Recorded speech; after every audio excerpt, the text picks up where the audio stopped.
In her previous life, Sheng Mimi stayed up late working overtime every day until she finally worked herself to death. When she opened her eyes again, she had been reborn as a young lady of the Sheng family. She received monthly spending money and even had a maid to serve her. This was a life she had never dared dream of before, so she immediately chose to take it easy. But her legitimate elder sister had also been reborn. No matter what, she refused to marry into the illustrious Marquis's household. So Sheng Mimi's legitimate mother set her sights on Mimi and wanted her to marry in her sister's place. Sheng Mimi could not have wished for anything better. Heaven really treated her well. It had sent money to her door again. Yet on the surface, she pretended to be troubled. "Madam, this is a serious matter. Will father agree?" "Madam," Sheng gritted her teeth, "all 88 chests of dowry will be yours, including the 200 mu of farmland inside, and the 3 shops in the capital. I'll handle your father." That was right. Madam Sheng feared offending the Marquis's household. Otherwise, she would never have offered so much. So Sheng Mimi decisively put on the wedding gown and married in her sister's place. The grand bridal procession shocked the entire capital.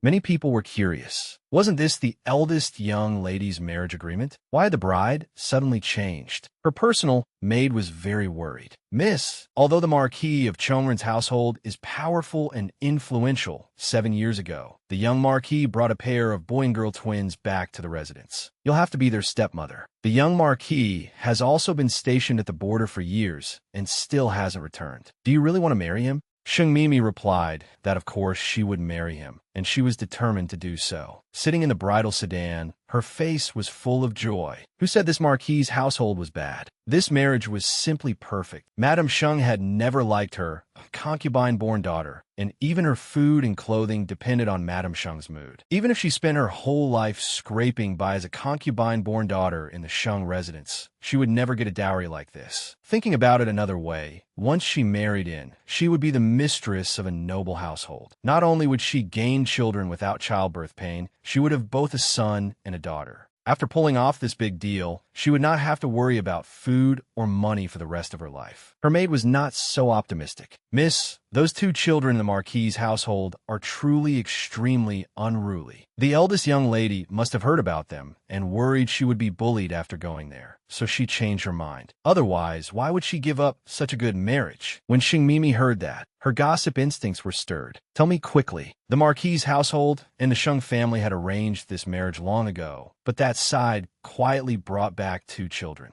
They even directly recognized them as legitimate descendants. It truly showed no regard for the Sheng family. Later, the Marquis's household actually proposed canceling the engagement, but at that time, the eldest young lady insisted on marrying, so the agreement was kept. Now, even she had changed her mind. Those 2 children must be very difficult to deal with. Sheng Mimi comforted the maid. "Don't worry, I'll act according to the situation." In her mind, she pondered what she would do if the Marquis's household refused the bride's swap and threw her out. Forget it. In any case, she had made up her mind to go to the Marquis's household and earn money. No matter how difficult it was, she had to stay. Suddenly, the bridal sedan stopped, and the bustling street instantly fell silent. It turned out the Pacification Bureau's men were patrolling, so they had to wait. Sheng Mimi feared missing the auspicious hour, which would make it even harder to enter the Marquis's household. She could not help lifting the sedan window curtain and looking over. The Pacification Bureau was the most frightening place in the Great Yu Dynasty, directly under the emperor's jurisdiction.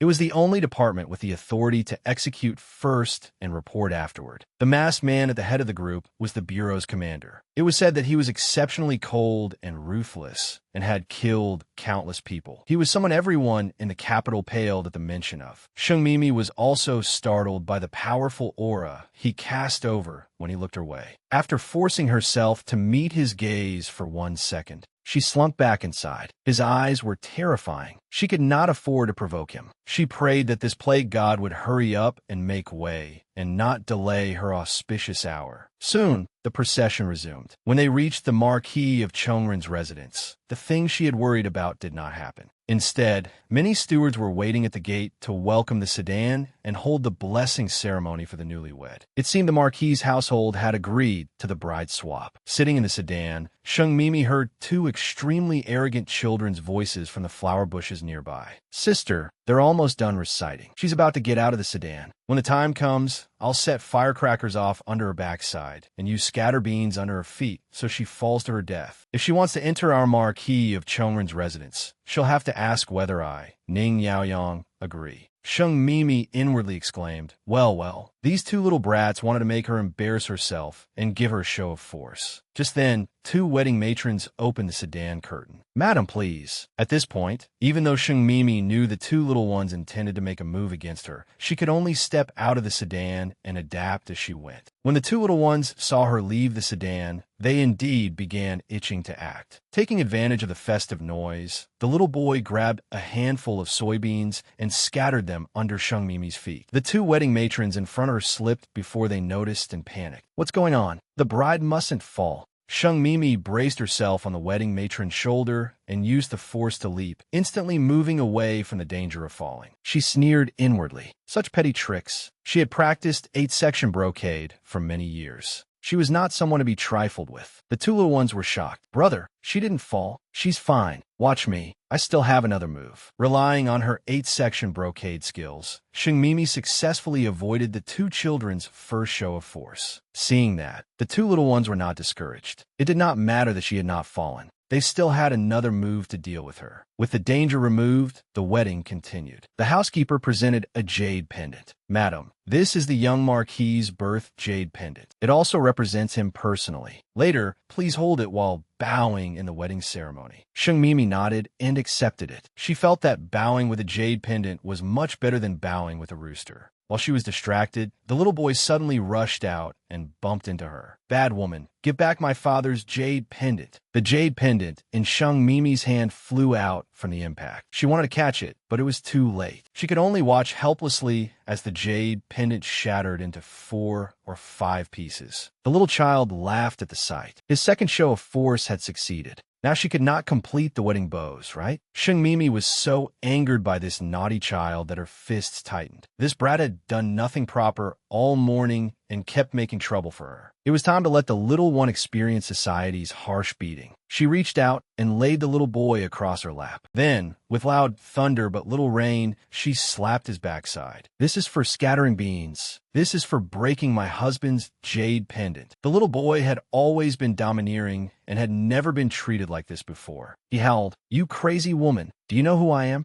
You dare beat me?" Sheng Mimi's hands moved faster. I don't care who you are. If I don't beat your backside blooming today, then I don't deserve to be your vicious stepmother. Let me go. I won't, unless you admit your mistake. The wedding hall instantly became lively. Everyone in the Marquis's household stared at this scene, dumbfounded. Her father-in-law and mother-in-law were also full of amazement. They had never expected this girl to be so formidable. It was the first time they had ever seen that little rascal Ning Yaoyong suffer. Seeing that it was about enough, they quickly stepped forward. Good daughter-in-law, stop for now. Let's finish the wedding first and discipline the child later. Naturally, she had to give face to her in-laws, so Sheng Mimi immediately stopped. The little boy pretended to be wronged and pitifully tugged at the old Marchioness. Grandmother, my sister and I don't want a stepmother. Stepmothers are all bad people. They won't give us food and will abuse us. It's fine if she abuses me, but if she abuses my sister, I, Ning Yaoyong, absolutely won't allow it. The child spoke vividly, but the old Marchioness only sighed and ordered the maids to take the little boy away so he would not cause more trouble. Let go of me.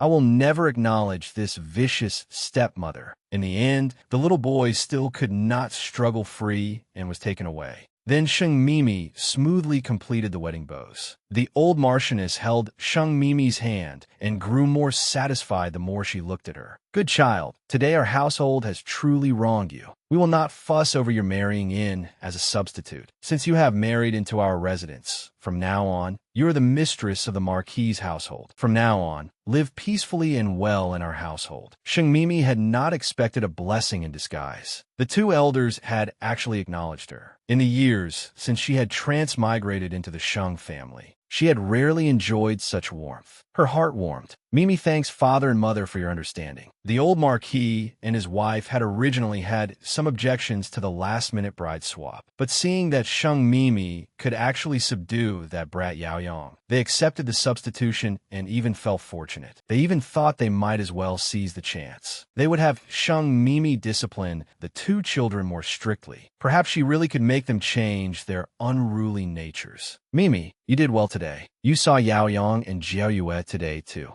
They have been spoiled beyond measure. We husband and wife plan to travel far away to visit our daughter, who married to Yangzhou. From today onward, this household will be handed to you to manage. Sheng Mimi was dumbfounded. Father, mother, isn't this a little too soon? She had entered the residence aiming for the position of mistress of a noble household and the 30 taels of monthly spending money. Having to manage the household the moment she entered the door had not been part of her plan. The old Marquis and his wife decisively made the decision. You are a new bride, yet you already have to work hard managing the household and the children. This is indeed making things difficult for you. How about this, Mimi? If you manage the household, your monthly allowance will increase by another 30 taels. If you manage the children too, we'll add another 40 taels. Sheng Mimi did the math. 100 taels a month meant 1,200 taels a year. That was as much as a low-ranked official's yearly salary. If she managed for only 3 years, she could afford a large residence in the capital at a discount. She accepted with solemn righteousness. Father, mother, please go out with peace of mind. Leave the household to me. I will certainly manage the 2 children and all major and minor affairs of the household properly. Afterward, Sheng Mimi moved into the courtyard of her husband, Ning Jingma, whom she had never met. As expected, it was luxurious and imposing. She also instructed her maid to inventory the dowry she had brought from the Sheng family and put it all into her private storeroom. Mine, her good days were finally coming. She planned to move into a row of rooms in the outer part of the courtyard, leaving the main rooms for Ning Jingma to use if he brought back a favored concubine someday. She still had that much self-awareness. If she wanted to gain a foothold in the Marquis's household, she had to put in some effort. So she summoned Steward Liu and asked him to compile the residence's account books and personnel registers for her. From now on, all major and minor affairs of the household had to be reported to her. Thus, Sheng Mimi spent the whole night sorting through the personnel relationships in the Marquis's household. She knew very clearly that if she wanted to establish herself there, recognition from only the old Marquis and his wife would not be enough. She had to make everyone willing to acknowledge her identity. Only then would she truly have the right to speak. And so she worked all night. She had only slept for a short while when her maid woke her. This is bad, madam. Young master and young miss are staging a hunger strike. Sheng Mimi calmly responded. Those little brats. They're throwing a tantrum. Or maybe they think they can threaten the adults. Take me there. When Sheng Mimi arrived at Return to Snow Tower, where the 2 little children live, she heard the little tyrant Ning Yaoyang's angry shouts from afar. I said I'm not eating, so I'm not eating. All of you get away from me. Sheng Mimi walked in with her arms crossed. Ning Yaoyang, I heard that because you couldn't beat me, you decided to go on hunger strike. Is that true? Ning Yaoyang instantly bristled and pounced toward Sheng Mimi with bared teeth and claws. Bad woman, what did you say? Say it again, if you dare. Sheng Mimi turned slightly, making the little boy pounce at empty air. Then she showed her household management token and said with a smile, Ning Yaoyang, I am your mother now. If you attack me again, that is grave, unfilial conduct. Your grandfather and grandmother have handed the authority to manage the household to me. If you disrespect me, I can punish you however I like. Hearing this, the 2 little children felt as if the sky had collapsed. They immediately retorted, You're lying. Grandfather and grandmother would never hand household authority to a bad woman like you. Sheng Mimi shook the housekeeper's token. Your grandfather and grandmother have already set off for Yangzhou to visit your eldest aunt. They were just afraid you would cry and make a scene if you knew. The 2 little children refused to believe it. Impossible. You're lying. At that moment, the maids happened to bring breakfast over. Sheng Mimi deliberately acted as if she wanted to snatch it. So many delicious things. How about this? Since your young master wants to go on a hunger strike, just leave a little for Jiao Yue.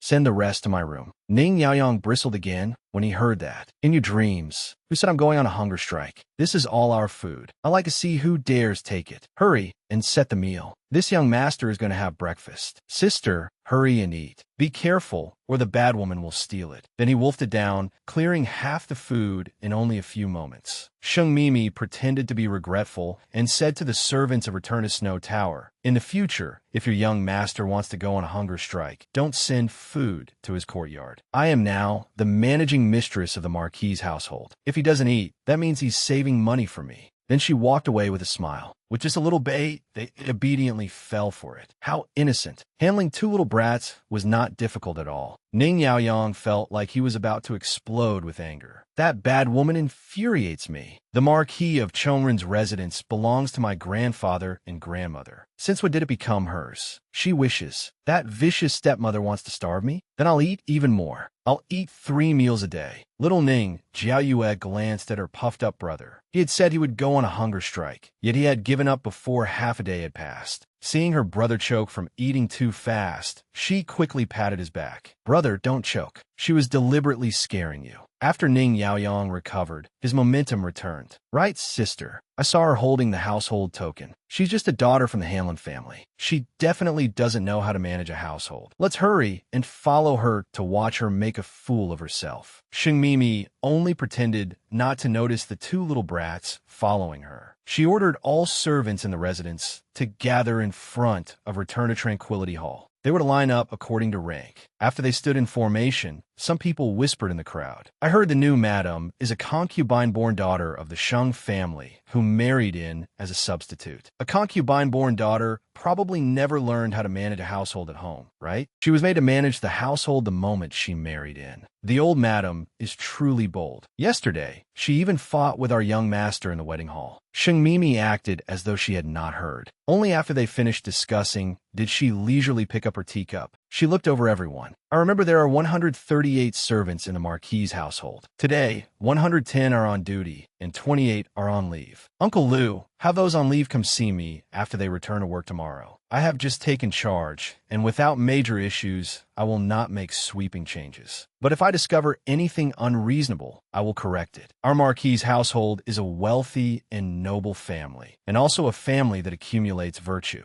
Everyone should perform their duties carefully. I do not wish to see people saying one thing and doing another, lest matters become unpleasant later." Since she had taken the money, she had to do the work. She had spent serious effort studying everything last night. Did these people think they could catch her making mistakes? Then Sheng Mimi called out all the managing women and senior nannies by name. At this, no one dared look down on this new madam anymore. On her very first day, she already seemed to know the Marquis's household like the back of her hand. "What instructions does madam have?" Sheng Mimi set the teacup on the table. "A few of you are gossiping in the crowd just now, disrespecting me and offending your superior. Slap your mouths 10 times. The few of them quickly knelt and begged for mercy. "Madam, we know we were wrong. We won't dare do it again." Sheng Mimi did not want to leave behind a reputation of being weak and easy to bully. Her expression did not change. Slap. The 20-some people did not dare say more and began slapping themselves. Just then, the little tyrant Ning Yaoyong stood forward. "Stop! I'd like to see who dares hit the servants from our courtyard." Seeing this, Sheng Mimi smiled. "So either your servants, then the few of you need not return to your posts. After you finish slapping yourselves, go do odd jobs in the rear garden." The little tyrant Ning Yaoyong was furious. He had already stepped forward, yet this woman not only refused to give him face, but punished them even more severely. "You bad woman, how dare you?"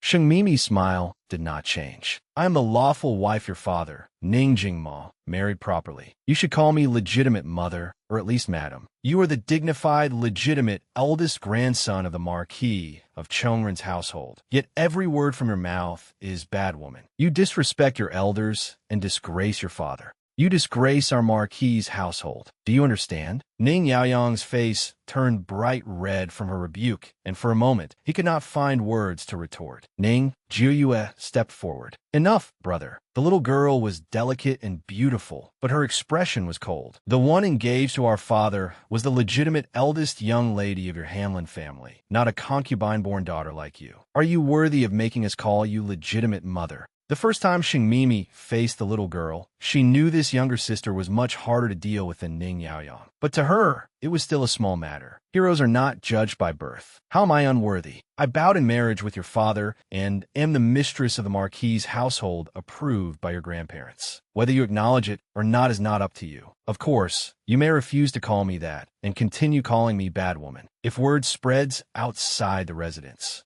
people will only mock you for lacking manners. Ning Yaoyang was about to blurt out, bad woman, but after his sister tugged at him, he changed it to, how can you be so thick-skinned? The servants could all see that in the contest between their young masters and the new madam, their young masters had clearly lost. They had no hope, so they began slapping themselves. We were wrong. It was all because of our loose tongues. Please show mercy, madam. We will never dare again. This made Ning Yaoyang even angrier. Wasn't this slapping his face? He was still trying to think of ways to fight the bad woman. Yet the servants on this side had already lost faith in him and surrendered first. So furious that he grabbed his sister and turned to leave. But Xing Mimi called out to stop them. You two are not allowed to leave yet. Ning Yaoyang turned back and glared fiercely. What do you want now? If you want this young master to call you legitimate mother, that's impossible. It'll never happen in this lifetime. It's useless even if you force me. Xing Mimi placed an account book in front of the little boy. Every month, you spend 1,000 taels eating and drinking at Drunken Immortal Restaurant. What rare delicacies are you eating to spend that much money? There's also mountain outings, garden trips, listening to opera, and lending money to others. All of this added together is almost several thousand taels. Ning Yaoyang said angrily, so what? Are you going to control how I spend silver too? What does it have to do with you? Xing Mimi handed the account book to the housekeeper. She had to correct Ning Yaoyang's habit of spending extravagantly and help him establish a proper view of money. Otherwise, if he only thought about squandering the family fortune, how would he have the energy to study and bring honor to his ancestors? She had made a promise in front of the old Marquis and his wife. No matter what, she had to make this boy pass the imperial examinations and earn a title. Housekeeper, from now on, all of eldest young master's abnormal social expenses are canceled. In special circumstances, report to me. Funds may only be released after I approve. The housekeeper accepted the order. Ning Yaoyang was so angry he wanted to attack again. How dare you? I'm not spending your silver. Even my grandfather and grandmother don't control me. Ning Jiyue tightly held back the brother who was about to pounce. Don't be impulsive. Xing Mimi ignored his anger and deliberately provoked him. You're right. Your grandfather and grandmother don't control you.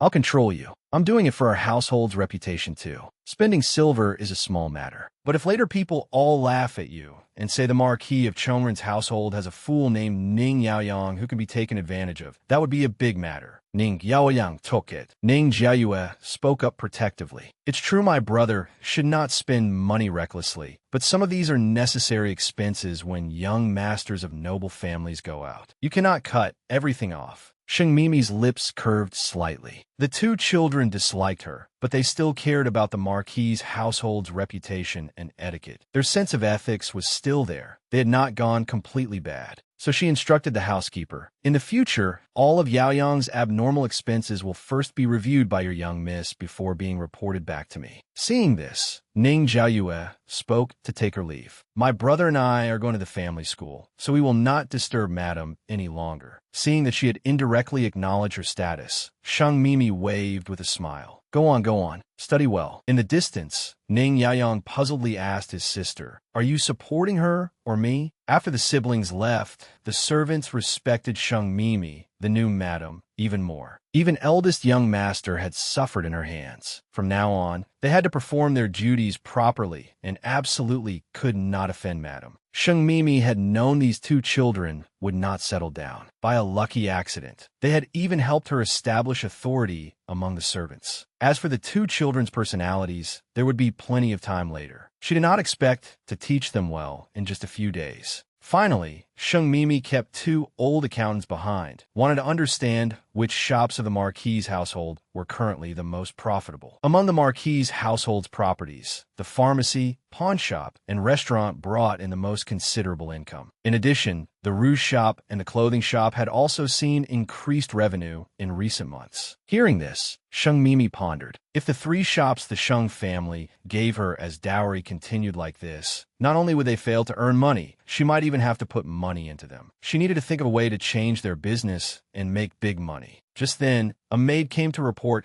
that someone from the Sheng family had arrived and requested to see Sheng Mimi. A middle-aged nanny entered the room. It turned out that Madame Sheng had learned Sheng Mimi was now managing the Marquis's household and feared she had never learned these things, which might disgrace the Sheng Hanlin residence. So she had specially sent this nanny over to help her manage the household. Sheng Mimi recognized her as the most capable nanny by Madame Sheng's side. It seemed Madame Sheng saw she had become the mistress of a noble household and still wanted to control and manipulate her. She decisively refused. There is no need to trouble my legitimate mother over this. My father is Hanlin Sheng. Although I am concubine-born, I inherited my father's clever, studious, and capable genes. I can still manage a small matter like household affairs. Even if I cannot, there are plenty of capable stewards here. It is not the Hanlin residence's place to interfere with the Marquis's household's domestic affairs. Housekeeper, see the guest out. The nanny was unwilling, but could only leave. The people of the Marquis's household respected Sheng Mimi even more. Suddenly, an urgent voice came from far away. "This is bad, madam. Young master hit the old teacher at the family school. The teacher asked you to go over immediately." Sheng Mimi helplessly held her forehead. This brat truly would not let anyone relax for even a moment. The two little tyrants of the Marquis's household had made trouble, and by a lucky mistake, helped Sheng Mimi establish authority. Meanwhile, the little tyrant siblings were forced to obey their stepmother and were sent to the family school. The more Ning Yaoyang thought about it, the angrier he became, so he hit the teacher. As his guardian, Sheng Mimi was notified to come clean up the mess. "Teacher, please calm down first. Don't get agitated." The teacher was so angry his beard bristled and his eyes widened. "Who are you? Don't stop me. I want the old Marquis to come here and reason with me. I'd like to ask him how the Marquis's household raised Ning Yaoyang into someone so disrespectful to teachers and so arrogant." Sheng Mimi repeatedly said, "You are right. This is our Marquis's household's fault. We did not teach Ning Yaoyang well. The old Marquis and his wife left the capital yesterday and are not here. I am Ning Yaoyang's legitimate mother. If you have anything to say, please tell me. I will certainly discipline him properly." Hearing this, the furious teacher gradually calmed down. He felt that the Marquis's household mistress had decent temperament, character, and cultivation. He then slowly said, "This old man has taught children and instructed beginners in all the great families of the capital for decades. I have never seen anyone as terrible as Ning Yaoyang. He refused to take his monthly test himself and even disturbed other students answering their papers. When I made him stand in the courtyard as punishment, he pulled up all the flowers and plants and even released the parrot I had raised for over a year. This old man merely intended to discipline him with a ruler, but he was even fiercer than I was. He shoved me to the ground. I cannot teach Ning Yaoyang. Take him back. He need not come to the school for the next few days." Sheng Mimi smiled apologetically and promised, "Please rest assured. I will take him back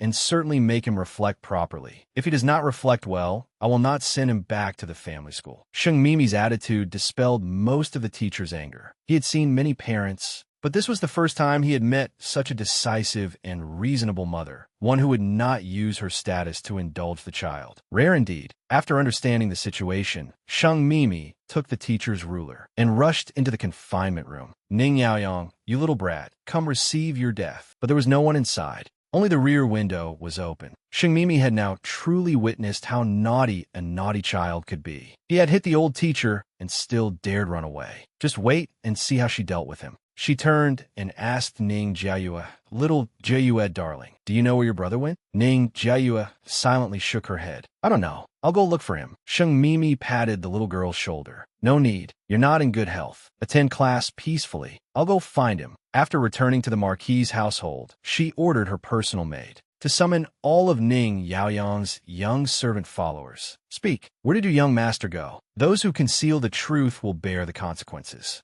The young followers cried out in unison, "Madam, we don't know." Usually, when young master and young miss enter the family school, we young servants can only wait outside the courtyard and are not allowed in. Sheng Mimi did not believe them. She coldly barked, "Think carefully. If you can't think of it, then from now on, don't stay by Ning Yaoyang's side anymore." You can't even grasp your own master's whereabouts. What use is there in keeping you? Now the young followers no longer wavered. The new madam's thunderous methods on her first day in charge were still fresh in their minds. To keep their jobs, they gave the most likely clue. Recently, eldest young master had raised several powerful crickets. He was very likely at the market fighting crickets with others. Sheng Mimi immediately brought people to the market. Sure enough, the little tyrant Ning Yaoyang was there, and he had even lost a cricket fight. He had lost 200 taels and was being urged by the gambling den's people to pay. What's the rush? This young master has plenty of silver. Do you think I'll default? Ning Yaoyang tossed out a 200-tael banknote. Surrounded by flattery, he was just about to play another round. Suddenly, a shadow loomed over him. You brat, I finally found you. He looked up and saw Sheng Mimi's enlarged face appear before him. His ear was also grabbed by Sheng Mimi. You brat, you dared hit the old teacher, dared skip class, and dared come gamble. So you were hiding private money on you too. Ning Yaoyang screamed like a slaughtered pig. Let go of this young master.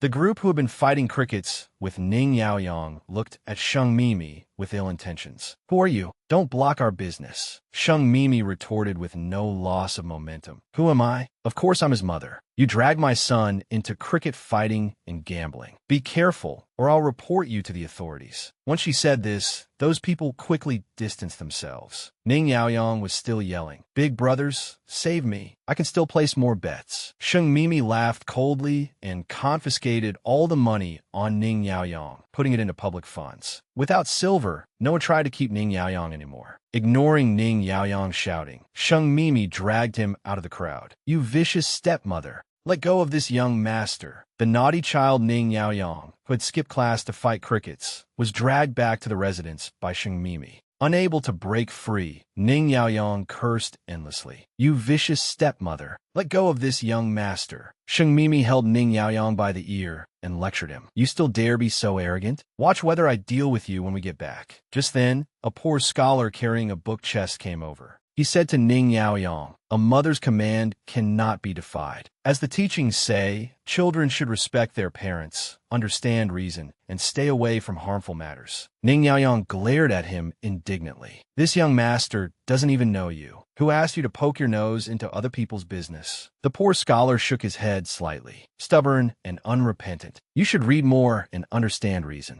Otherwise, sooner or later, you will fall into a miserable situation and regret it too late. Sheng Mimi could not help sizing up this scholar. From the look of him, he should have come from afar to the capital for the examinations. He even helped others teach children. This poor scholar seemed like quite a good person. She smiled slightly at the scholar. Young sir, please do not take offense. It is my failure to teach the child well that has made you laugh. Hearing this, the poor scholar did not meddle further. He bowed to Sheng Mimi and left. Sheng Mimi instructed her personal maid to follow this man and see where he lived. This person had the upright air of a scholar. If Ning Yaoyang was expelled from the family school, perhaps she could invite him back to teach him. After returning to the Marquis's household, Ning Yaoyang, who had been pressed down by guards to kneel, began cursing again. You vicious stepmother. Why do you have to control me? You're not my real mother. You're merely concubine-born. You can't even compare to one finger of this young master. Let go of this young master. See if this young master won't hit you. Sheng Mimi felt that this naughty child Ning Yaoyang would not behave unless he was beaten. She instructed the housekeeper to bring out the family punishment. The servants were all stunned. In the past, when young master made mistakes, he only had to act spoiled toward the old madam and the others, and it would be fine. The old madam and the others were usually reluctant to use the family punishment. Ning Yaoyang also had not expected that this woman, who had only just married in, would dare bring out the family punishment. He roared angrily. I am the eldest young master of the Marquis's household. How dare you? Sheng Mimi sneered. The old Marquis and the old Marchioness entrusted you siblings to me. Especially you, Ning Yaoyang. They said that as long as you made a mistake, I could beat you as I pleased. I cannot disappoint them.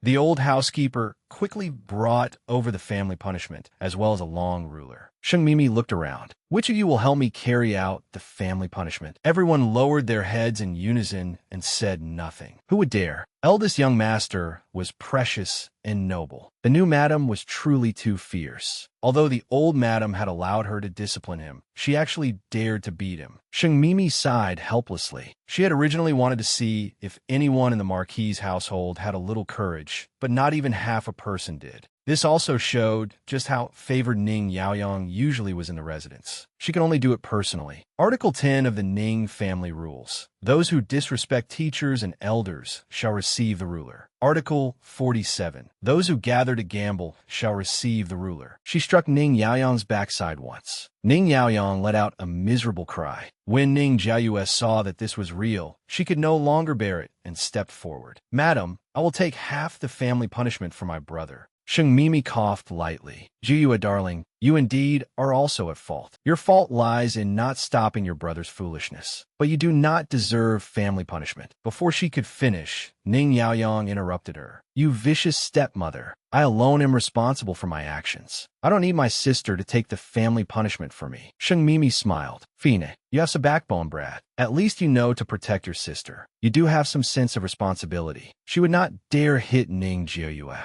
The little girl was weak. Ning Yaoyang was different. This mischievous boy was born to be beaten. After Ning Yaoyang took the second strike, he gritted his teeth and no longer cried out. His backside burned with pain. Finally, after enduring 20 ruler strikes, he lifted his head and glared at Sheng Mimi. Is that enough? Everyone thought the matter was over. Unexpectedly, Sheng Mimi sutenli knelpesite Ning Yaoyang. Ancestors of the Ning family above, the child has made mistakes because your daughter-in-law Sheng Mimi, failed to teach him strictly. I'm willing to receive 10 ruler strikes myself. Everyone was stunned. The two little ones looked at Sheng Mimi with complicated gazes. Sheng Mimi handed the ruler to the senior maid, left behind by the old Marchioness. Banyang, you do it. Banyang hesitated for a moment. Then she followed Sheng Mimi's instructions and gave Sheng Mimi 10 ruler strikes as family punishment. This matter was considered finished, but the impression she left on the entire Marquis's household as someone who took responsibility was extremely deep. Supported by Xiao Guozi, Sheng Mimi returned to Return to Tranquility Hall, deliberately walking slowly and stiffly so everyone thought she was in terrible pain. In truth, this was nothing at all. She had practiced 8-section brocade for several years and already had internal energy in her body. She used that internal energy to resist and cushion the force of the ruler. Her backside was not even swollen. Reason had to be explained to naughty children, and they had to be beaten when necessary. But she still had to use a little self-sacrificing act to win the hearts of these two naughty children and avoid provoking rebelliousness. Afterward, she asked Xiao Guozi about the scholar she had followed. Xiao Guozi said she had found out everything. The scholar was named Ji Chongsheng. He had come from another province to take the examinations in the capital and was currently living in the woodshed of Welcome Gessen. He made a living by copying books and writing letters for people. Seeing that he was in such difficult circumstances, Sheng Mimi felt it would be easy to invite him. In the two children's return to Snow Tower, Ning Yaoyang, who had been treated with medicine, lay on the bed and grumbled, "That vicious stepmother is simply unreasonable. It hurts to death." Ning Jiayue said coldly, "Enough, brother. Stop shouting." Madam did not use a heavy hand and left no injury. Once red flower oil is applied, you'll be lively again by tomorrow morning. Ning Yaoyang replied, "Why shouldn't I shout? It's lucky your brother has a strong body. Otherwise, I would have been beaten to death today." Ning Yaoyue siket. Banyang did not go easy when she hit Madam. Ning Yaoyang immediately became smug. That's what she deserves. Who told her to dare lecture me, the legitimate eldest grandson of the Marquis's household? She asked for it. Next time the family punishment is brought out, she should be beaten too. Let's see who can endure longer. Ning Jiayue said disapprovingly, "Brother, grandfather, and grandmother ran off to Yangzhou overnight and abandoned us. Shouldn't we reflect a little? Maybe we really did do wrong before. Stepmother has only just married in, yet she was willing to be beaten herself in order to discipline us. If nothing else, her intentions are good. Ning Yaoyang snorted. I just can't swallow this anger. Ning Jiayue's feelings were complicated. She knew their stepmother was using tactics, but those tactics happened to make them feel guilty. Just then, a maid brought bad news. The nannies from Madame's courtyard moved away all the valuable items in eldest young master's room. They said they were afraid you would hide private money and gamble in the future. Everything confiscated will be added to the public funds. Ning Yaoyang's heart, which had just softened, exploded again. Damn it, she just beat this young master and still won't stop. She even wants to confiscate this young master's assets. In order to teach the naughty child well, one self-sacrificing act was not enough for Sheng Mimi. She ordered people to take away all the valuable things in Ning Yaoyang's room so that he would not run wild whenever he had money. Ning Yaoyang, whose opinion of Sheng Mimi had just changed because she took punishment with him, erupted again.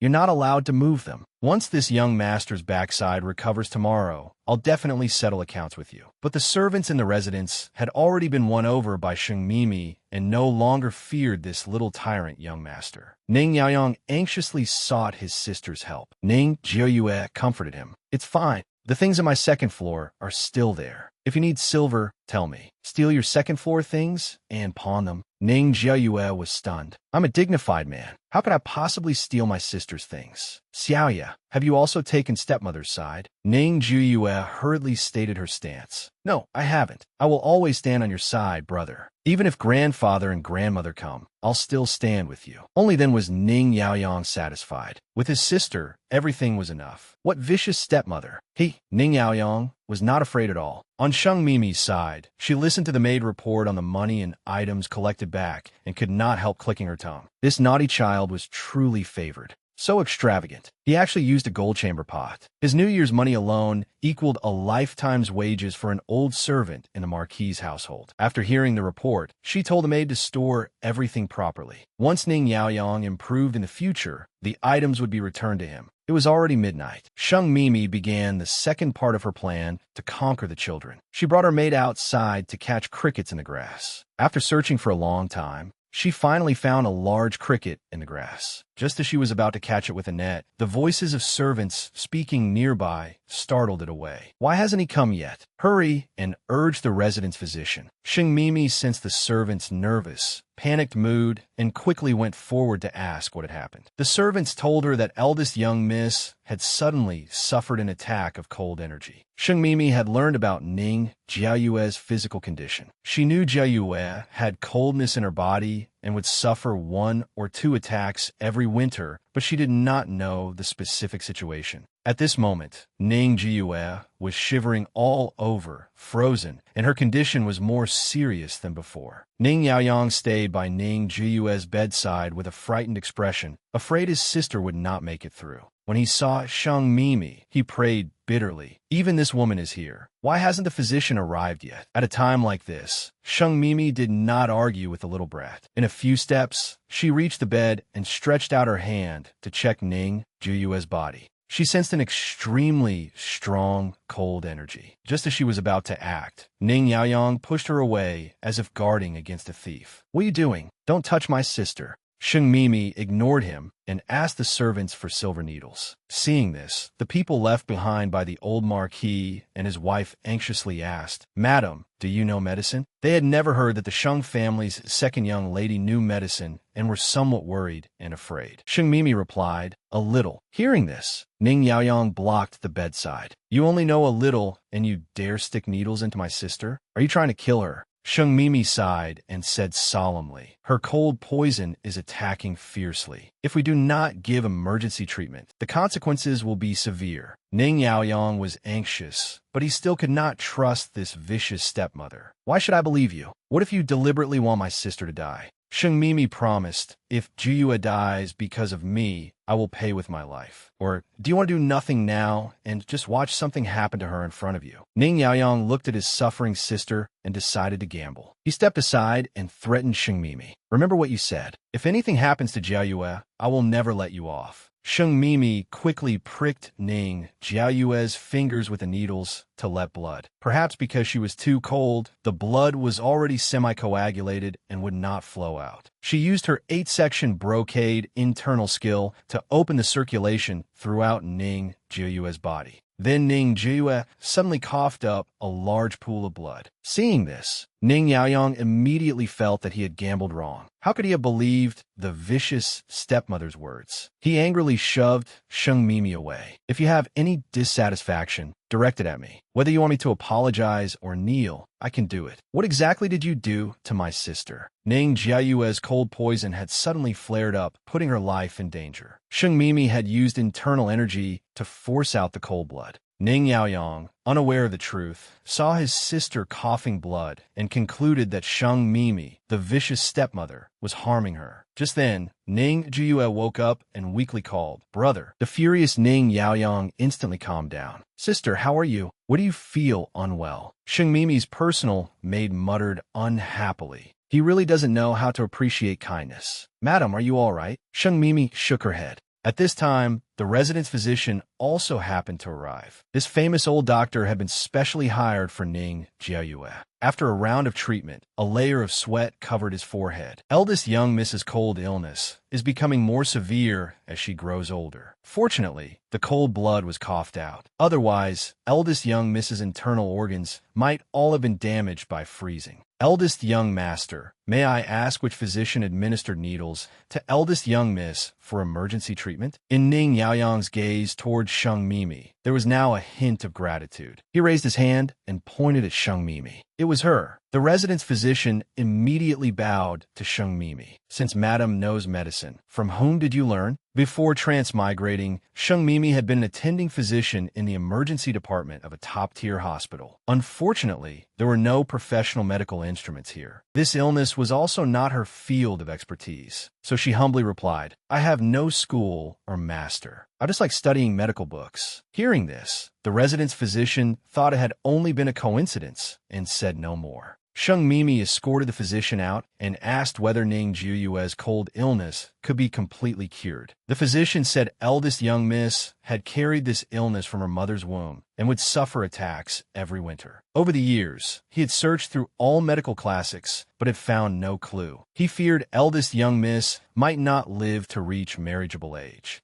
Sheng Mimi secretly clenched her fists. Although this cold poison was stubborn, with her modern medical experience, finding the root cause should not be impossible. Whatever difficult and complicated disease this was, she was determined to research it thoroughly. Ning Yaoyang stayed by the bed all night. At dawn, seeing his sister wake up, he hurriedly asked, "Sister, how do you feel now? Are you still cold anywhere?" When Sheng Mimi brought breakfast in, she saw the warm scene of the siblings chatting. She could not help sighing that the bond between these siblings was truly precious. Logically, once brother and sister reached the age of 7, they should live in separate courtyards. Yet these two still lived together. It was probably because Ning Yaoyang could not feel at ease leaving Ning Jiayue. Forget it. For now, she would not interfere. That little brat could do as he pleased. She stepped forward with a smile. "Jiayue, darling, I brought you some red date porridge. Try it." This time, when Ning Yaoyang saw her, for the first time ever, he did not immediately curse at her. Ning Jiayue knew Sheng Mimi had saved her with needles last night and felt she should be a little more polite to her. But there was still distance in her tone. "Thank you for your kindness, madam. In the future, madam can just call me Jiayue." Sheng Mimi understood Ning Jiayue's meaning. She did not want her to call her darling. She smiled. "I am your mother, so you are my darling. I'm not wrong to call you that." After saying this, she quickly clarified to Ning Yaoyang, "You brat, don't even think I'll call you darling. Only your sister is the little darling and little angel in my heart." Hearing this, Ning Yaoyang said, "That would be best." This young master thanks heaven and earth for that. Sheng Mimi snorted and handed the red date porridge to Ning Jiayue, telling her to let her know any time if she needed anything. Only then did she look at Lin Yaoyang and tell him to come outside with her. Once they were outside, Ning Yaoyang spoke first. "Vicious stepmother, I'm not going to school today. I still have to look after my sister. And don't think I've forgotten. Last night you said you'd kneel and apologize to me. Enough. I don't have time to argue with you." "Ning Yaoyang, do you still have any crickets left?" Ning Yaoyang immediately denied it. "No, I don't have any crickets left." How could Sheng Mimi fail to see the boy's guilty conscience? She smiled and tempted him. "Considering I saved your sister, lend me one to use. I have a surprise for you." Ning Yaoyang refused. "No way. You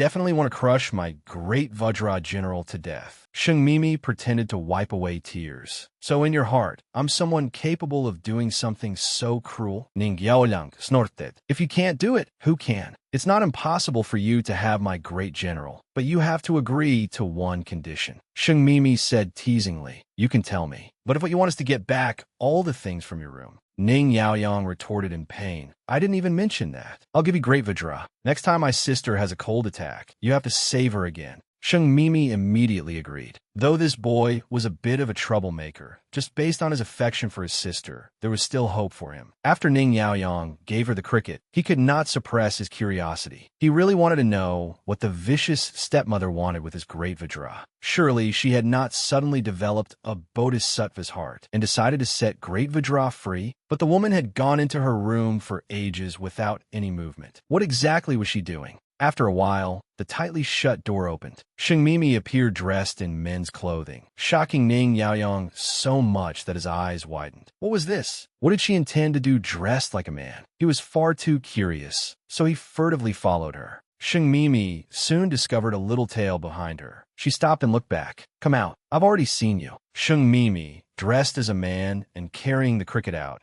had completely aroused the little tyrant's curiosity. He had snuck after her, but before he had gone very far, he was discovered. Ning Yaoyang showed himself and stubbornly defended himself. I wasn't following you. I just wanted to see where you were taking my great general. Sheng Mimi shook the cricket in her hand. Naturally, I'm taking it to the market. A ridiculous thought suddenly popped into Ning Yaoyang's head. You're not taking my great general to fight crickets, are you? Sheng Mimi rolled her eyes at him. Why make such a fuss? They cheated my son out of his money. Shouldn't I go win it back? Ning Yaoyang instantly grew excited and did not even care that she had called him her son. Then why are you dressed like that? Sheng Mimi snorted. A man's identity is more convenient. If I used my own identity, what if it brought me trouble? And so Sheng Mimi brought Ning Yaoyang to the market. The market was still packed with people, just like yesterday. When they reached the cricket fighting area, they even heard those men grumbling that business was poor today. The ones who came were all poor boys. If only a few more foolish, rich young masters like the one yesterday would come. He still had several hundred taels on him that they had not yet emptied out. Ning Yaoyang's face flushed bright red when he heard that. Sheng Mimi seized the chance to lecture him. Hear that? After you lose money, they still call you an easy mark. Just watch me. The two walked in. Boss, is there still a seat? The group running the cricket fights recognized Ning Yaoyang, and their eyes immediately lit up. Yes, yes. Young master, please come in. Ning Yaoyang said he was not playing today. He had brought his cousin-uncle to play. When the group heard that, they enthusiastically went to receive Sheng Mimi, thinking that if even a child was so rich, then his elder cousin-uncle must be even richer. Sheng Mimi took out the big cricket. How do we play? I don't understand much. Tell me the rules. Those men looked at the cricket in Sheng Mimi's hand and did not see anything outstanding about it. It was just a little bigger. It seemed they could make another fortune today. After Sheng Mimi heard the rules with the conviction that one could not catch a wolf without risking the child, she put down 500 taels from the banknotes hidden at the bottom of her dowry chest. Will you match it? Ning Yaoyang was startled. Even when he played big, the most he dared bet was only 200 taels. Usually, a small bet was only 30 to 50 taels. This woman put down 500 taels at once. She couldn't be losing the Marquis household's money, could she? Those cricket-fighting swindlers beamed with delight. As expected of the easy mark young master's cousin-uncle, an even bigger fool with money. Soon, the two crickets in the arena clashed. Sheng Mimi's cricket grew fiercer the longer it fought, and in just a few moves, it bit the gambling den's cricket to death. Ning Yaoyang jumped up happily. We won. Those swindlers still had not come back to their senses. Sheng Mimi reached out and collected the banknotes from both sides. Great General is indeed formidable. Gentlemen, thank you for letting me win. Since the matter is done, I'll be leaving. But those swindlers stopped her. Brother, what's the fun in leaving after just one round? Play a few more rounds. Seeing how skilled you are, why not put all down this time and win big? Sheng Mimi pretended to hesitate. If I put all down, I'm at a bit of a disadvantage. Whatever I bet, will you bet the same? The swindlers thought the previous round must have only been luck. This round, they had to win back both principal and profit. So they nodded repeatedly and agreed to Sheng Mimi's suggestion. No matter how much she bet, they would match it. Sheng Mimi naturally understood that they wanted her to lose everything. Unfortunately, she was one move ahead. She directly bet all the 1,000 taels she had just won. The swindlers chuckled and brought out their carefully selected ever-victorious general, a cricket that had never lost a single match. They refused to believe her luck could remain this good. Let her feel pleased for a little while longer. Soon they would make her kneel and admit defeat. But reality was that their carefully selected, ever-victorious general lost. Ning Yaoyang could not help cheering. He took the initiative to grab Sheng Mimi's hand. Great, we won again. Sheng Mimi impolitely collected the 2,000 taels in banknotes. It seems I can't lose even if I want to. Still playing? This time I'll put it all down too. The men running the cricket fights accepted their defeat. Brother, impressive skills. We'll seek your guidance another day. Sheng Mimi answered, fine then. We'll go back to eat. Looking at the backs of the adult and child as they left, the swindlers were furious. They had lost a full 1,500 taels. This was not over. On the way back, Sheng Mimi was just about to explain to Ning Yaoyang why Great General was so powerful when she discovered those swindlers had followed them. She grabbed Ning Yaoyang and started running. Those men could not hold back anymore and finally jumped out. What? You think you can run after winning money? Leave the banknotes behind, and we'll let you scram. Otherwise, today we'll break both your dog legs. Sheng Mimi, dressed as a man, had taken the little tyrant Ning Yaoyang to fight crickets. Not only had she won back the money Ning Yaoyang lost to the swindlers, she had also won an extra 1,500 from them. On the way back, they were blocked by the swindlers. While fleeing, Sheng Mimi did not forget to use the opportunity to educate Ning Yaoyang. See that? They're a gang of swindlers. Their crickets are all fed stimulants before fighting, so they win 9 times out of 10. If they lose, they follow you and force you to leave behind the money you won. Only you would fall for this kind of scam every day. Ning Yaoyang retorted, how do you know? And if that's the case, how could you still win 2 rounds in a row? Sheng Mimi grinned, because I drug my cricket too. My drug is more advanced than theirs. Ning Yaoyang had not expected the vicious stepmother to borrow his cricket because she truly wanted to help him teach those people a lesson. He felt she did not seem quite so bad after all, and his rejection of Sheng Mimi gradually faded. The two were as nimble as loaches and soon broke through the swindlers' encirclement, running out onto the main street. They happened to run into scouts from the pacification office on patrol. Though these scouts were annoying, they were still people of the authorities. They could use them to shake off those swindlers. Ning Yaoyang, who lacked exercise, could no longer run, and those swindlers were catching up. Sheng Mimi decisively pulled Ning Yaoyang into the restaurant entered by the pacification office men. Sure enough, when those swindlers saw the pacification office men, they did not dare chase them inside. They were temporarily safe. Just then, a scholar carrying books walked past her. Sheng Mimi blinked. Wasn't that Ji Changsheng? She had been thinking of luring him to the Marquis household to be Ning Yaoyang's tutor. She immediately wanted to catch up, but unfortunately bumped into a waiter in the building. Brother, why are you in such a hurry? That hurt. Sheng Mimi hurriedly apologized and said she had just seen a scholar friend and wanted to go find him, so she had not looked where she was going. When the waiter heard that, he said, you know that poor scholar? He's living in the woodshed in the back courtyard now and has owed lodging fees for a long time. Recently, it seems a young lady from a noble family wanted to sponsor him, but there's something wrong with this scholar's head. A blessing ordinary people could never even dream of, yet he actually refused. Sheng Mimi thought, could this poor scholar become someone great in the future? After letting her imagination run wild, she became even more determined to hire this tutor for Ning Yaoyang.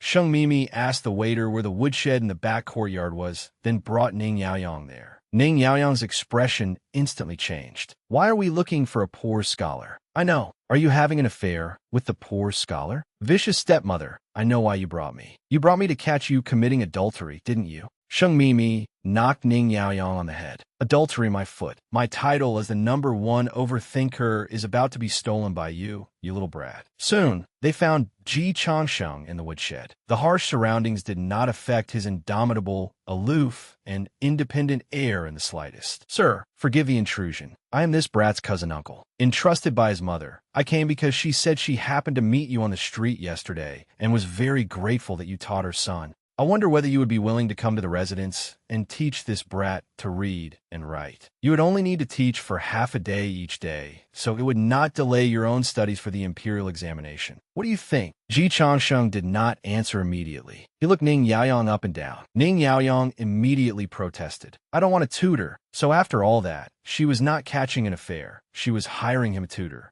How infuriating. Seeing this, Ji Changsheng said, I am honored by your kindness. Though I am a candidate scholar, I have never accepted a student before. I fear I may not teach your noble young master well. Please invite someone more capable. Sheng Mimi restrained Ning Yaoyang's freedom and was not disappointed. Even Liu Bei had to visit the thatched cottage 3 times to invite Zhuge Liang. It's all right. I'm only passing on my sister-in-law's meaning. She is the mistress of the Marquis of Chongren's household, and this brat is the eldest legitimate grandson of the Marquis of Chongren's household. Ning Yaoyang, if you change your mind in the future, you may go directly to the Marquis of Chongren's household to find him. Nothing in the world is difficult for one who sets his mind to it. Once Ning Yaoyang regained his freedom, he arrogantly said to Ji Changsheng, remember what you said today. You can't teach me well. Don't listen to his nonsense. I don't need any tutor. You had better not come to our residence to find me. Otherwise, watch out. I'll have someone break your dog legs. Sheng Mimi was helpless. She covered Ning Yaoyang's cursing mouth again and took her leave from Ji Changsheng. The corner of Ji Changsheng's mouth twitched. He was indeed unruly. Compared with that noble young lady who had come to sponsor him for no reason, this matter of going to be a tutor was something he could seriously consider. After they came out, Ning Yaoyang was still cursing. What right do you have to hire me a tutor on your own? And why aren't we leaving through the front door? Sheng Mimi replied, what if the swindlers are waiting for us out front? Are you stupid? After leaving through the back door, they happened to see a carriage. Ning Yaoyang suggested, let's ride in that carriage and sneak out of this street. That way the swindlers won't discover us. Sheng Mimi shook her head. There's someone in this carriage, right? If we get in, won't they drive us out? Ning Yaoyang said, just give them silver. You won so much just now. If you casually give them 80 or 100 taels, how could they be unwilling? After saying that, he nimbly climbed into the carriage. Sheng Mimi had no choice but to follow.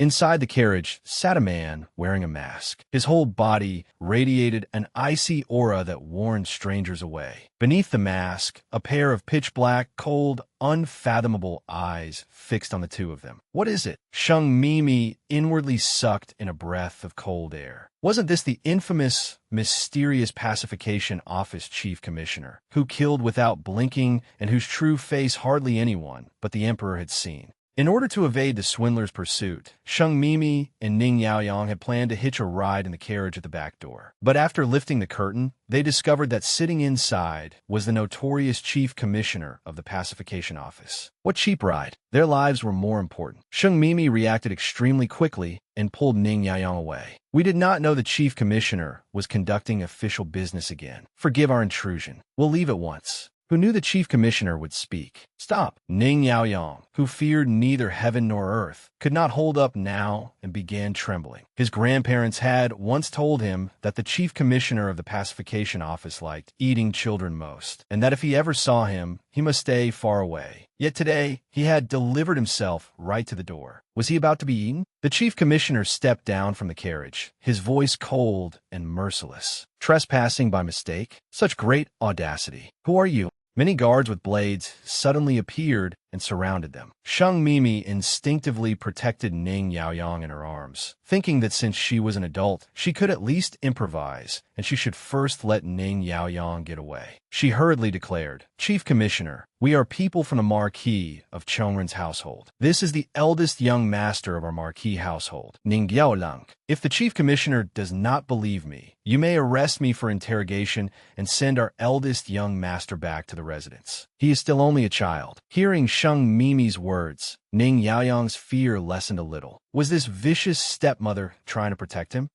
He was a dignified man and did not need her protection. Besides, he was the eldest, legitimate grandson of the Marquis of Chongren's household. No matter how terrifying the pacification office was, they would not dare kill him for no reason. His eldest young master temper flared, and he broke free of Sheng Mimi's protection, loudly saying, no need. If you want to arrest someone, arrest this young master. The chief commissioner looked Ning Yaoyang over and only after a long moment said, "So you're the eldest legitimate grandson of the Marquis of Chongren's household, who was chasing you just now?" Ning Yaoyang said nervously, "This young master went to play cricket fighting, and because of some money we won, those swindlers couldn't accept losing and chased us to get the silver back." Hearing this, the chief commissioner looked at the two of them. Only when their scalps tingled under his gaze did he say, "Leave. If you dare offend me again, you will be killed without mercy." Sheng Mimi hurriedly apologized, then dragged Ning Yaoyang away. Her whole body was covered in cold sweat. She must not have checked the almanac before going out today. She had run into a plague god. "Ning Yaoyang, are you all right?"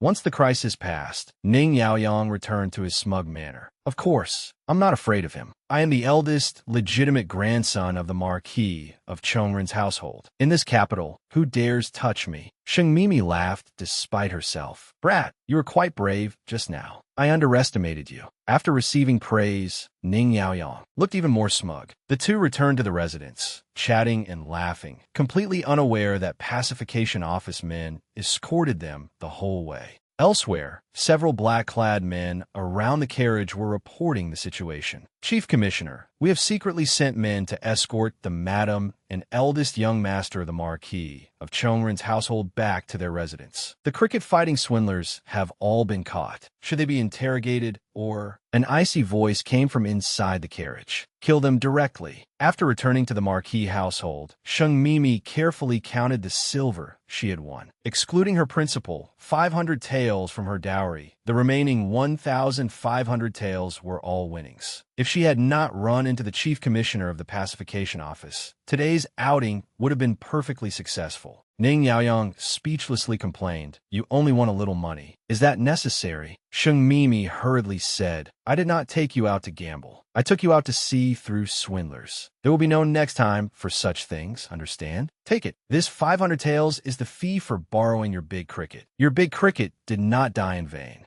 Ning Yaoyang could hardly believe it. The vicious stepmother was actually sharing the loot with him. But before he could be happy for even a moment, Sheng Mimi took the banknotes from his hand again. "You are young. It's not good for you to hold so much money. I'll keep the valuable things for you and record them in the accounts. Later, when you've quit your bad habit of spending money extravagantly, I'll return them to you." Ning Yaoyang's worldview had suffered a serious shock today. He no longer wanted to argue with her. This woman had too many tricks. Let her do whatever she wanted. He took his leave and went back to see his sister. He told her everything that had happened when he went out with Sheng Mimi. Ning Jieyue was so surprised that her mouth would not close. "She really protected you in front of the chief commissioner of the pacification office? Wasn't she afraid of that murderous chief commissioner?" Ning Yaoyang nodded firmly. "Yes, sister. Do you think it's possible she knows that chief commissioner and deliberately put on an act for me?" Ning Yaoyue tekisibeli site impossible. That chief commissioner of the pacification office is a great favorite at the emperor's side. Even our grandparents of the Marquis of Chongren's household may not necessarily get face from him. She is a woman from the Sheng Hanlin residence. How could she possibly have connections with him? Ning Yaoyang continued, letting his imagination run wild. Then could the two of them have some shameful relationship? Ning Jieyue was slightly startled. That's impossible too. If they had a relationship, why would she marry into our Marquis household in someone else's place? Wouldn't marrying the chief commissioner be better, right? Is the chief commissioner a man or a woman? Can you tell how old he is? When Ning Yaoyang thought of that person, he could not help trembling. "I only know he's a man. He's tall, but I couldn't tell his age. He wore a ghost mask. It was truly terrifying. I didn't dare look much." Ning Jieyue thought for a moment. Perhaps she guessed the chief commissioner would give our Marquis of Chongren's household face. So she put on a show of protecting you to move us.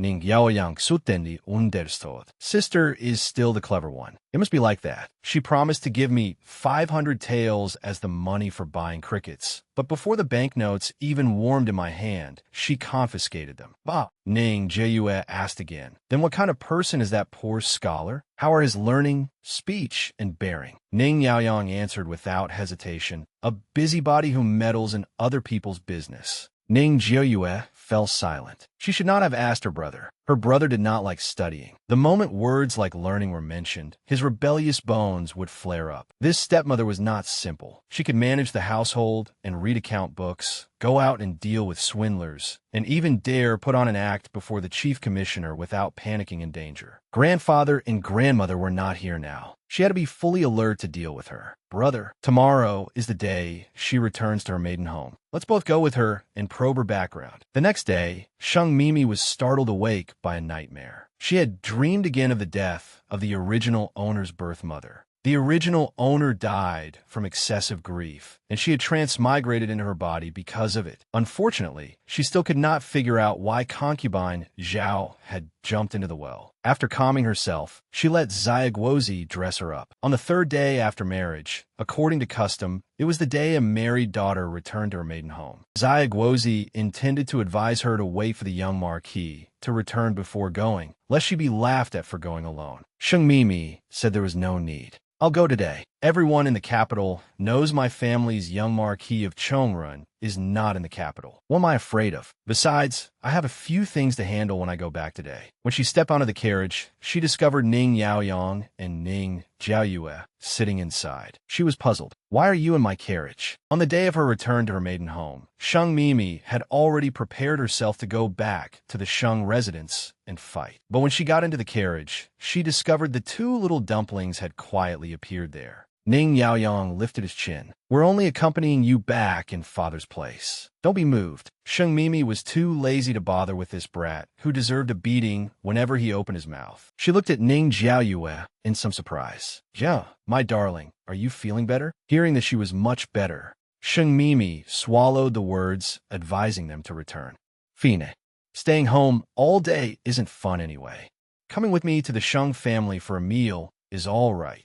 Although she knew these two children might not have good intentions, with someone accompanying her on the trip, she would not be lonely. And it was impossible for the two children to escape her palm. Both sides were quite satisfied. Halfway there, Sheng Mimi suddenly had the carriage stop. She wanted to go to a medicine shop to buy something. Seeing this, Ning Yaoyang asked Sheng Mimi suspiciously, "Why are you buying medicine?" Sheng Mimi was speechless. What medicine I buy is none of your business, Brad. Then she went straight to the Hall of Rejuvenation, named several precious medicinal ingredients, and asked the shopkeeper to wrap them up for her. She also instructed the maid Xiaoguozi to divide them into two portions, one to be taken to the Sheng residence, and one to be taken back to the Marquis household. In the carriage, Ning Yaoyang saw this scene, and conspiracy theories filled his mind. Sister, did she buy some expensive poison to kill us? People say vicious stepmothers who dislike their stepsons and stepdaughters all do this. Ning Jiaoyue replied, probably not. If she were buying poison, she would at least avoid people. She did it openly with the coachman and servants watching. Besides, she can give me acupuncture, so she should know some medicine. It makes sense for someone who knows medicine to buy some medicinal ingredients. Ning Yaoyang thought that made sense. Even the most vicious stepmother would not be so brazen. But we still can't let our guard down. Soon, the carriage arrived and stopped at the back gate of the Sheng residence. Ning Yaoyang was displeased. Vicious stepmother, what do you mean? You want to take us through the back door? We are the dignified eldest legitimate grandson and eldest legitimate granddaughter of the Marquis of Chongrun's household. How can we sneak into a residence through the back door? Sheng Mimi said she had something to do with the back door and told the two of them to follow the coachman and servants to wait for her at the front gate. Looking at the figures of Sheng Mimi and her servant disappearing, Ning Yaoyang rubbed his fists. What could be so secretive that she has to go through the back door? If you want to let me follow, I'll follow anyway. Sister, let's go take a look. Maybe she's going to do something bad. Ning Jiaoyue was also somewhat curious. This stepmother always acted unconventionally. They truly should follow and take a look. Sheng Mimi made her way to a dilapidated courtyard. She took an old key from her sleeve and unlocked it. Then she and Xiaoguozi entered the shabby courtyard. Anji, its sister. After a while, a foolish-looking, dazed-eyed, messy-haired youth walked out of the room. This was the original owner's younger blood brother, Sheng Anji. As a child, he had been clever and bright, and he had been very close to the original owner. Unfortunately, concubine Zhao's death struck him too hard, frightening him stupid. Now he was muddle-headed all day and recognized no one. The original owner's father, Sheng Hanlin, was afraid people would know he had an idiot son and laugh at him, so he locked him away and did not invite a physician for him. After Sheng Mimi transmigrated into the original owner's body, she had medical skill, but no money to buy good medicinal ingredients. Her monthly allowance of 1 tael of silver could only barely keep her brother alive. Although he was not her real younger brother, since she had taken over this body, she naturally had to shoulder this responsibility and take good care of him. She gently touched her foolish younger brother's head. Anji, be good. Sister will take your pulse. Xia Guozi sighed at the side. The fourth young master is truly pitiful. After you married out, I don't know if anyone properly sent him meals. Sheng Mimi replied, it's all right. His days will get better in the future. She had confidence. If the Sheng residence was willing, she could take Sheng Anji to the Marquis household to raise him. If they were unwilling, she could only borrow the name of the Marquis household's mistress and pressure the Sheng residence. At least she could ensure her brother had good food and drink and that no one bullied him. She had long sensed the two peeping gazes through the crack in the door. The corners of her mouth lifted, and she simply pretended not to see. Ning Yaoyang exclaimed in amazement, Sister, she really seems to know how to treat illness. She's quite practiced with the needles. The expensive medicinal ingredients she bought must be for treating the fool. Then he found Xia Guozi, who was decocting medicine, and asked, Who is this fool? Why is my vicious stepmother giving him acupuncture and treating him? Xia Guozi answered quietly, That is our residence's fourth young master, our madam's younger brother from the same mother. The fourth young master became like this after being greatly shocked by concubine Zhao's death. No one in the residence cares about him. He doesn't have any good days at all. Fortunately, our madam, his real elder sister, has treated him. Only then has he lived until today. All right, I still have to brew medicine for the fourth young master. I'll go first. The two little dumplings stood in place, their emotions fluctuating for quite a while. Their father did not dote on them, and their mother was not around. It turned out the vicious stepmother had it even worse than them. Sister, the vicious stepmother doesn't seem that bad. They had come to find fault with the vicious stepmother, but unexpectedly, because they shared similar suffering, they instead began sympathizing with her. A quarter of an hour later, Sheng Mimi patiently coaxed her foolish younger brother to drink the medicine. She was so busy that sweat kept breaking out. Suddenly, the sweat on her forehead was wiped away by an elegant handkerchief. She turned and looked at the two little dumplings. Has the sun risen from the west? You're even helping me wipe sweat. You're not scolding me anymore. Ning Yaoyang stubbornly said, I was only afraid sweat would get in your eyes while you fed the medicine and choke this fool to death. Sheng Mimi laughed. Thank you. Since the two little dumplings' opinion of her had changed, the later plan to win them over would go even more smoothly. Just then, her foolish younger brother suddenly held his head and screamed, Go save Auntie. Someone is hurting Auntie. Someone pushed Auntie into the well. Before Sheng Mimi had time to feel happy that her foolish brother had regained clarity, she was shocked by his words. After one bowl of medicine, her foolish brother suddenly became clear-headed and shouted to go save Auntie. Someone was going to harm Auntie. Someone had pushed Annie into the well. Sheng Mimi comforted her trembling younger brother. The first thing he said after waking was actually about something from 4 years ago. Sheng Anji clutched his head and screamed in pain, then became foolish again. No matter how Sheng Mimi questioned him, he would not speak anymore. He could only make single sounds. Sheng Mimi sighed inwardly. Expensive medicinal ingredients were indeed good. With just the first dose, her brother had briefly recovered his wits. But the words Sheng Anji said made Sheng Mimi uneasy. If concubine Zhao had been murdered, then could Sheng Anji's madness also have been caused by someone? Concubine Zhao had been dead for 4 years, and Sheng Anji had been mad for 4 years. If Sheng Anji truly knew some inside information, then once he woke up, someone would definitely attack him. It was better not to treat him for now. Madness was her brother's protective umbrella. So she immediately told Xia Guozi not to brew the remaining medicine, falsely claiming the herbs did not suit the illness. Ning Yaoyang spoke in confusion. Wasn't he drinking it fine just now? Such expensive medicinal ingredients. What a pity to waste them. And you still call me a spendthrift? I think you're the spendthrift. Sheng Mimi pushed the two little dumplings out of the room. What does a child like you know? Go, hurry outside. The waters of the Sheng family were deep and unclear. For now, it was better not to involve the two children. After locking the courtyard, she told the two little dumplings to return to the Marquis household. She did not need them to accompany her on her return visit. Ning Yaoyang refused and provoked her. Vicious stepmother, are you afraid this young master will go make trouble in your Sheng family and make you lose face? Sheng Mimi went along with his words. Yes, escort them safely back to the residence. Ning Yaoyang still wanted to speak, but Ning Jiayue pulled him back. Since she doesn't welcome us, let's go back. Only then did Sheng Mimi enter the Sheng residence's main gate. Sheng Mimi's cheap father had specially instructed that her return visit should be grand. Early in the morning, Madame Sheng had already led people to drink tea and wait in the front hall. Sheng Luo could not help speaking. Mother, the missing young Marquis hasn't come back. She won't return for the visit. Do we all have to keep waiting here for her? Madame Sheng calmly replied, wait a little longer. If no one comes back, everyone can disperse. As soon as she finished speaking, Sheng Mimi, dressed in luxurious clothes, slowly walked in. Madame Sheng, this stepmother, had schemes of her own and pretended to be a loving mother as she rose to welcome her. Sheng Luo spoke in some surprise. Second sister, the young Marquis isn't here. You actually came back alone. Sheng Mimi smiled generously. Today is the day a married daughter returns to her maiden home. The young Marquis isn't at home. Can I come back alone? Or is it that elder legitimate sister doesn't welcome me back? Sheng Luo was choked speechless and somewhat angry. Inwardly, she sneered. What was she so proud of? She only looked glorious in outsiders' eyes. So what if she had married into the Marquis household? She was still no different from a living widow.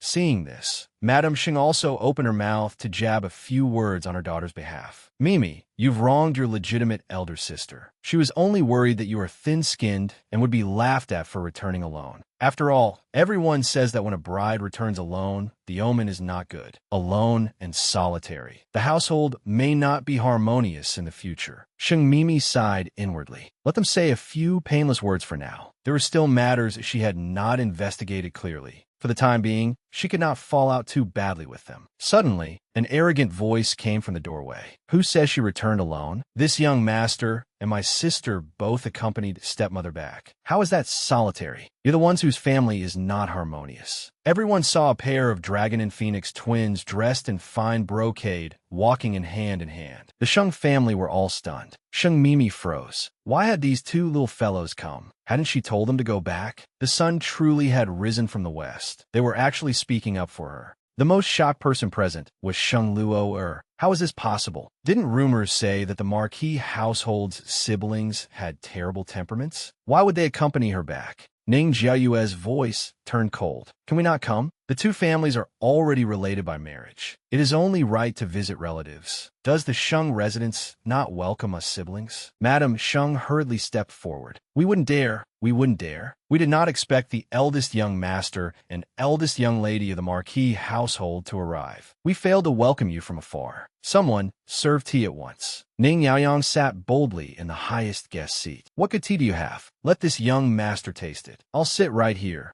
I want to see who dares bully my stepmother. Ning Jiayue, meanwhile, politely performed a junior's greeting to Madame Sheng. Madame Sheng received this maternal grandmother courtesy and somewhat regretted listening to her daughter and letting Sheng Mimi marry into the household in her place. She had obtained the household authority as soon as she entered. The two children were even accompanying the new bride back on her return visit. After only 3 days together, they were already calling her stepmother and supporting her. Sheng Mimi looked at the two little dumplings, feeling quite pleased. These siblings had truly given her face. She lightly coughed. Everyone, forgive the spectacle. These two children are a bit clingy. I told them not to come, but they insisted on following. Sheng Luo was completely dazed by the scene. How could this be? Sheng Mimi was only a concubine-born daughter and was even becoming someone's stepmother. Shouldn't she be restricted everywhere and be inferior to others? Why had a marriage she had discarded instead benefited Sheng Mimi? She opened her mouth again to stir up trouble. Second sister should properly thank me. If I hadn't fallen ill on the wedding day, how could you have had the chance to marry into the Marquis household? Sheng Mimi had just been about to speak when Ning Yaoyang's displeased voice cut in first. What does that mean? The person engaged to our Marquis household was originally you? Good thing you weren't the one who married into our household. You're so ugly and still wanted to be my stepmother. if you entered the Marquis household, you'd only be fit to carry my shoes. These words instantly reminded Sheng Luo of her previous life, when she had married into the Marquis household and lived in humiliation. Comparing that to Sheng Mimi's current authority in hand, she was so angry that she lost all reason and actually moved to hit Ning Yaoyang. In her previous life, no matter how Sheng Luo tried to please Ning Yaoyang and his sister, it was useless. The two children made trouble for her every day and told her to get out of the Marquis household. Yet now Sheng Mimi was being protected by the two little dumplings. They had even scolded that she was unworthy. "You're so ugly and still wanted to be my stepmother? If you entered the Marquis household, you'd only be fit to carry my shoes." The painful memories of her previous life erupted. She raised her hand to hit Ning Yaoyang, but Sheng Mimi intercepted her halfway. "What do you think you're doing? Such great nerve. You actually dare attack the eldest young master of the Marquis household." Only then did Sheng Luo come back to her senses. Frightened afterward, she fell to the ground and immediately forced out an excuse. "I didn't. He was clearly the one who insulted me first." Sheng Mimi had truly had her eyes opened. What skill at lying with eyes wide open. "If I hadn't stopped you in time, that slap would have landed directly on my son." The Marquis of Chongren's household is a noble house of the current dynasty. Even though these two children are young, they are of precious status. How can your residents casually beat and scold them?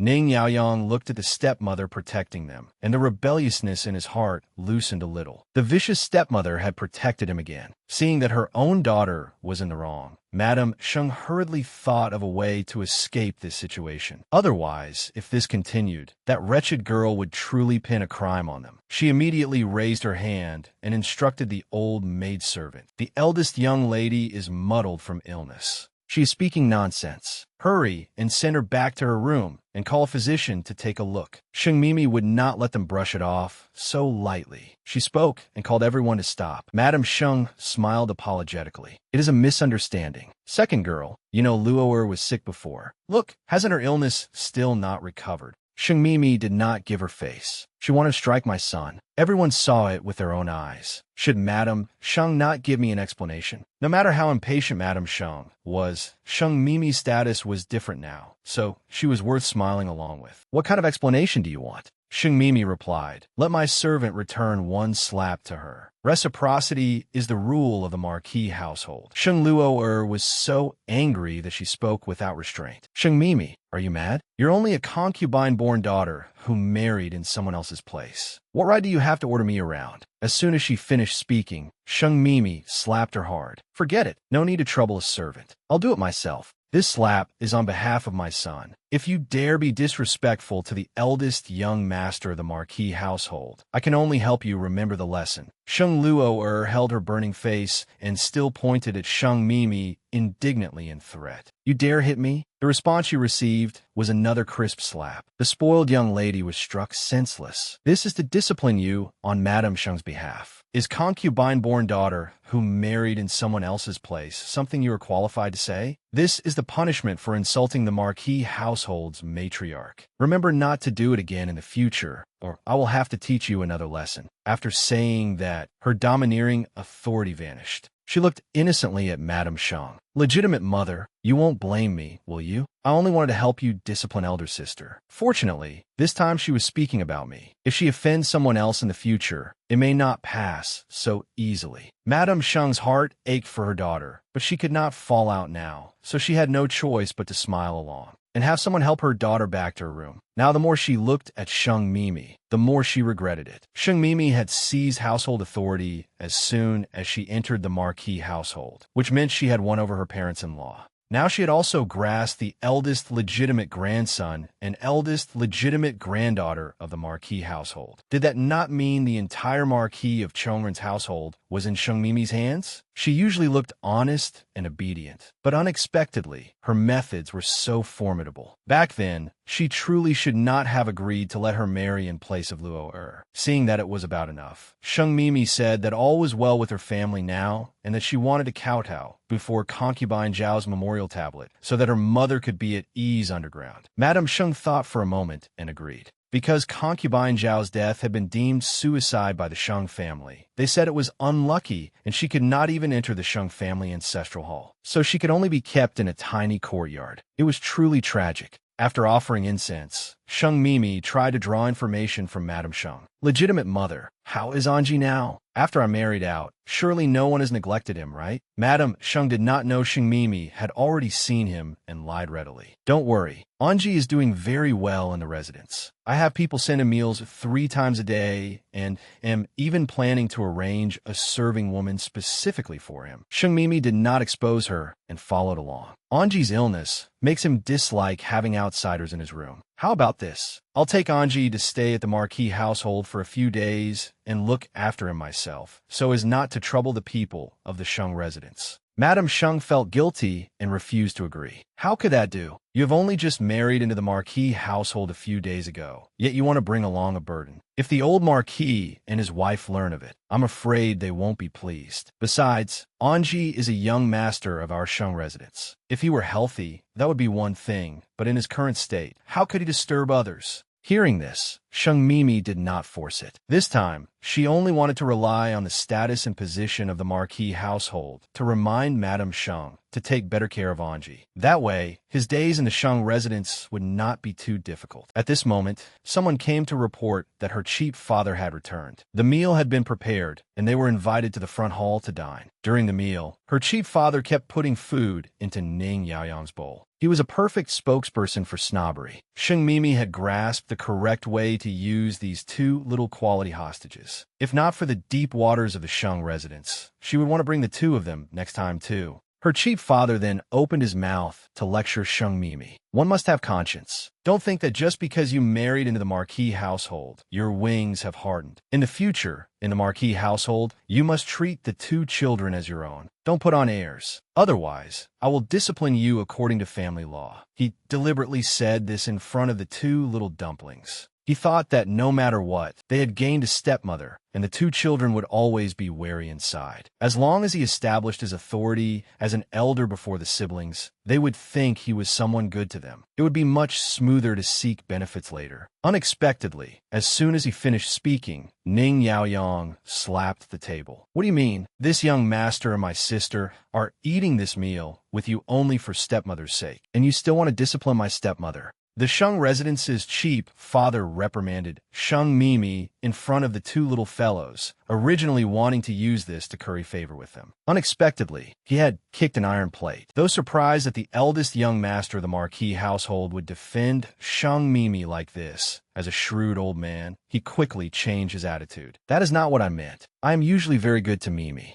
I was only afraid she might bully you. The clever Ning Jiayue directly cut off Master Sheng's thoughts. If we had not accompanied stepmother back today, we would not have known the Sheng residence was so lively. Since stepmother is already married into our Marquis household, she is a person of our Marquis household. No matter what she does, the Marquis household will naturally judge it. There is no reason for her to still be constrained by the Sheng family. Hearing this, Master Sheng and his wife once again marveled at Sheng Mimi's ability. These 2 famously little demons actually defended her so much. They hurriedly followed the topic. Yes, we were only overly concerned. After the meal was over, the Sheng family's cheeks were sore from fake smiles. Only Sheng Mimi was sincerely happy and in a fine mood. These siblings had truly come at the right time. She had long found her cheap father somewhat displeasing. His own son had become foolish, yet not only did he refuse to treat him, he even despised him for embarrassing him. Now that he was in such an awkward and difficult position, he deserved it. After circling around with the Sheng family for a while more, she brought the 2 little hostages back to the Marquis household. After they left the residence, the false smile on Madame Sheng's face vanished completely. A malicious light flashed in her eyes. Master, how did Mimi establish herself in the Marquis household so quickly? Those 2 children of the Marquis household, the eldest young master and young lady, protect her so much. In the future, will she rely on the Marquis household status and stop listening to us? Master Sheng snorted coldly. The Marquis of Chongren's household is already at the end of its rope. Now it's only a dead camel larger than a horse. Besides, that fool is in our Sheng residence. She has no choice but but to obediently listen. In the carriage back to the Marquis household, Sheng Mimi sincerely thanked the two little dumplings. Ning Jiayue said, "Madam, no need to be polite. Since you have entered the Marquis household, we will not let others bully you." Ning Yaoyang said proudly, "We helped you today, but that doesn't mean we're truly on the same side as you. It's just that sister and I discussed it. We can stop driving you out of the Marquis household, but there's a condition. We don't interfere with each other. You can't manage us, and we won't manage you."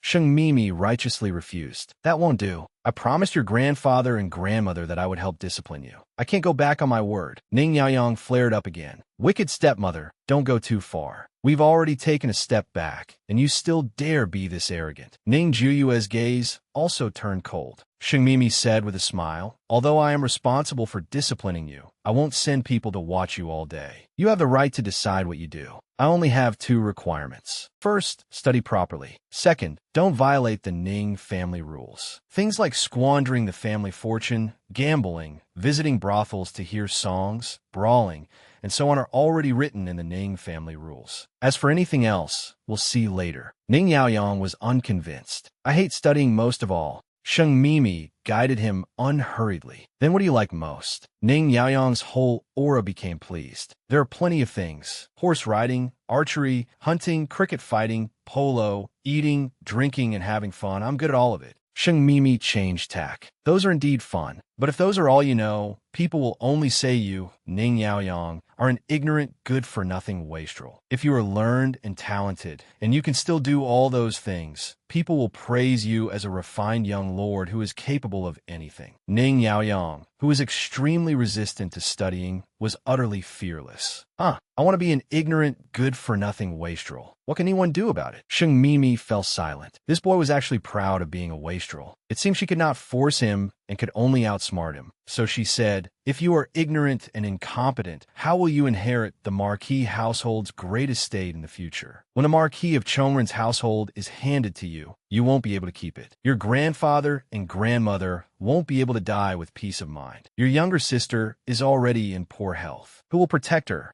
This time, Ning Yaoyang's momentum weakened a great deal. "I can protect my sister even if I don't study. Besides, my grandfather and grandmother will live to 100, and I still have my father." Ning Jiayue, who was standing at the side, could not help speaking up. "I don't need brother to protect me. I can protect brother. I want brother to live freely and happily, without suffering or tiring himself. Brother can do whatever he wants." Sheng Mimi looked seriously at Ning Yaoyang. "Did you hear that? Your sister is in poor health and has a cold illness, yet she still wants to protect you. And you, perfectly healthy, only think about eating, drinking, and having fun all day. Don't you feel ashamed?" Ning Yaoyang's greatest weakness was his sister. Hearing this, he subconsciously said, "But can studying protect my sister? Studying can't cure her illness." This was exactly what Sheng Mimi had been waiting for. She patted her chest and promised, "I can cure your sister. You just focus on studying properly. I'll focus on treating your sister properly." The two siblings looked at Sheng Mimi in shock. "You can cure her?"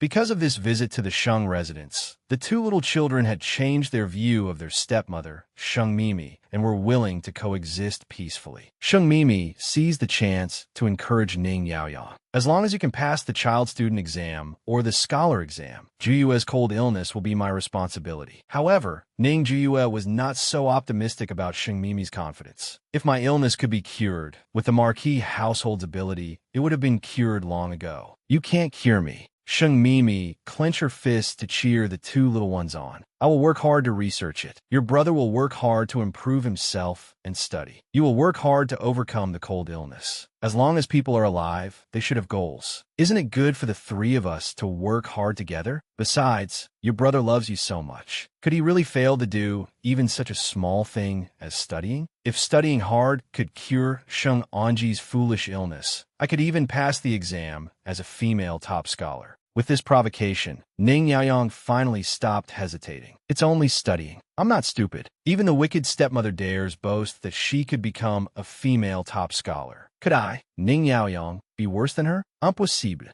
Sheng Mimi's plan had succeeded. The corner of her mouth curved slightly. I only need you to take first place among the child students for now. I'm not asking you to be both civil and martial top scholar like your father. Ning Yaoyang snorted in unconvinced disdain. A mere child student exam. How hard can that be? Kulmit, binki promis. It's settled. If you go back on your word, I definitely won't let you off. The three of them hooked pinkies. Ning Jiayue's eyes were complicated. Stepmother was using brother as a target for provocation. But brother was the one who always fell asleep in school whenever the old teacher lectured. He could never listen. Could brother really do it? Still, it was good that stepmother was doing this. At least this way, brother would not really become the ignorant, good-for-nothing wastrel everyone talked about. Soon, they got off the carriage and returned to the Marquis household. What they did not know was that someone from the pacification office had followed them the whole way. Only when the Marquis household's carriage entered the main gate did the man stop in an alley near the residence. Chief Commissioner, should we follow them inside? The person inside the carriage replied, no need. The new mistress of the Marquis of Chongren's household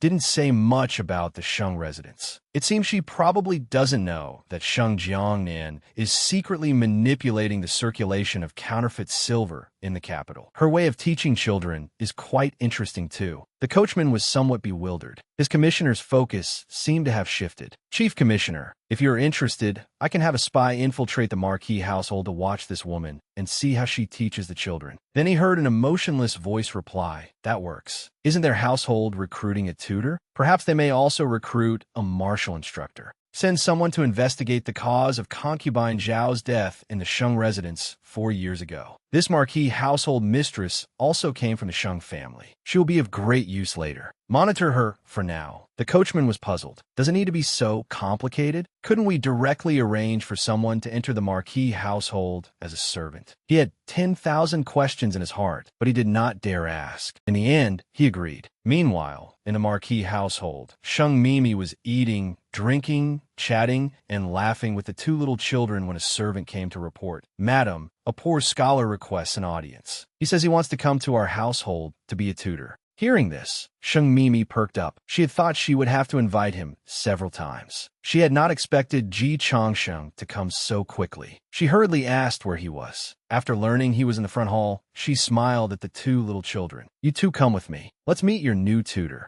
When Sheng Mimi and the others arrived in the front hall, they saw Ji Changsheng standing in the hall with his hands clasped behind his back. His spine was perfectly straight as he admired the ancient calligraphy and paintings hanging on the wall. Mr. Ji, we meet again. Ji Changsheng came back to himself and cupped his hands in greeting. Greetings, Madam Sheng. Since your noble household invited me, I have thought it over for a long time and am willing to come teach here. However, I have several requests. Your household need not pay me. You only need to provide a quiet place to live and simple meals. I am currently only a provincial graduate, and I intend to prepare for next year's spring metropolitan exam. My studies must be my main focus, so I cannot teach the young master of your household all day. But madam, please rest assured, I can still teach for 1 or 2 double hours each day, and when I teach, I guarantee I will do my utmost. Sheng Mimi had a very high opinion of Ji Changsheng's character and learning. For him to come teach the child in the Marquis household was their household's honor. She was just about to speak,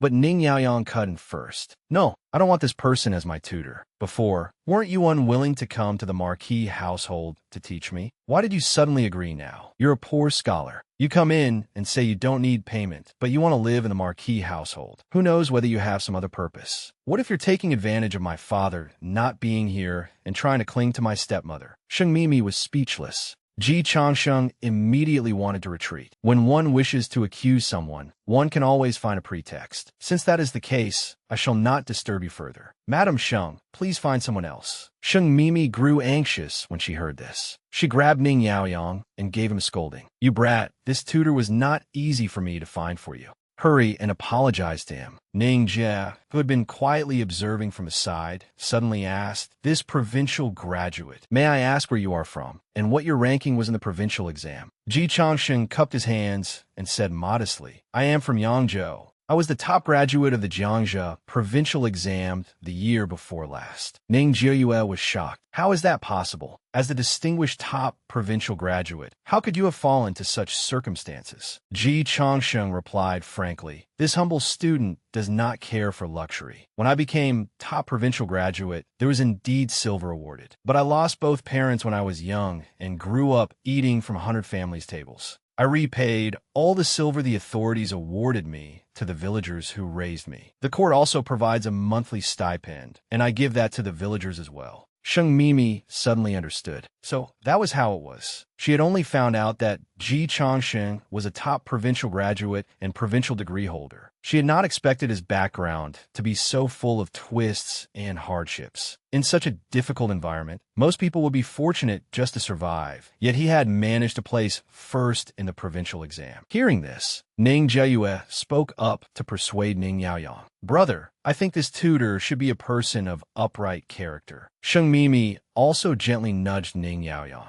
Yaoyang, did you hear that? Hurry and step forward to greet Tutor Ji. Ji Changsheng, this poor scholar, had been approved by both stepmother and his younger sister. After Ning Yaoyang glared at him for a while, he reluctantly stepped forward and bowed. Student greets tutor. Seeing Ning Yaoyang respectfully salute him, Ji Changsheng felt that this child was not naturally incorrigible. There was still hope for him. He reached out and helped him up. Since I have become your tutor, I will not only teach you to read and write, but also teach you the principles of being a person. Ning Yaoyang felt that this tutor was still so young, yet he was even more long-winded and troublesome than the old teacher at clan school. Was it still too late to go back on his word? The education minister, Sheng Mimi, wanted had arrived. Delighted, she arranged Ji Changsheng's residence and had people prepare a lavish apprenticeship banquet. When a table of dishes full of color, fragrance, and flavor was served, faint surprise appeared on the siblings' faces. Why had they never seen the cook make these dishes before? Even restaurants outside did not seem to commonly serve them. Sheng Mimi chuckled. Of course, because I made this table of food. Thinking of their stepmother's status as a concubine-born daughter and the situation at the Sheng residence, the siblings' goodwill toward Sheng Mimi increased again. Don't look down on me. I also prepared lucky snow cakes for you. Today, they're specially added to this apprenticeship banquet for an auspicious meaning. May your fortune prosper and your studies prosper. Ning Yaoyang was the first to pick one up and silently prayed in his heart that he would take first place in the child's student exam and that his sister's illness would recover soon. Ji Changsheng also silently took one and placed it in his robe. He hoped everything would go smoothly in next year's spring metropolitan exam, and that his name would appear on the golden list. After the meal, Ji Changsheng suggested looking over Ning Yaoyang's previous assignments to understand his student's progress. Only after long while did he ask how many years Ning Yaoyang had attended clan school. Ning Yaoyang guiltily said nothing. Ning Jiuyue answered for him. Brother and I went to clan school when we were 4. It has been 3 years now. Hearing this, Ji Changsheng was stunned for quite some time. After 3 years of clan school, to this day, Ning Yaoyang could not even write his own name correctly, and his handwriting looked like ghostly scribbles. He abruptly closed the book. These eye-scorching characters were better left unseen. He said to Sheng Mimi, I will treat today as his first day of study. For the next 2 days, I will teach him all day. I will help him catch up with the clan school's progress. Sheng Mimi repeatedly said yes and took Ning Jiuyue away. Since the elder brother had begun studying, she would also fulfill her promise and treat Ning Jiuyue. She soaked the little girl in medicinal soup. Then she took silver needles and drew out the cold energy in her body. The medicinal bath and acupuncture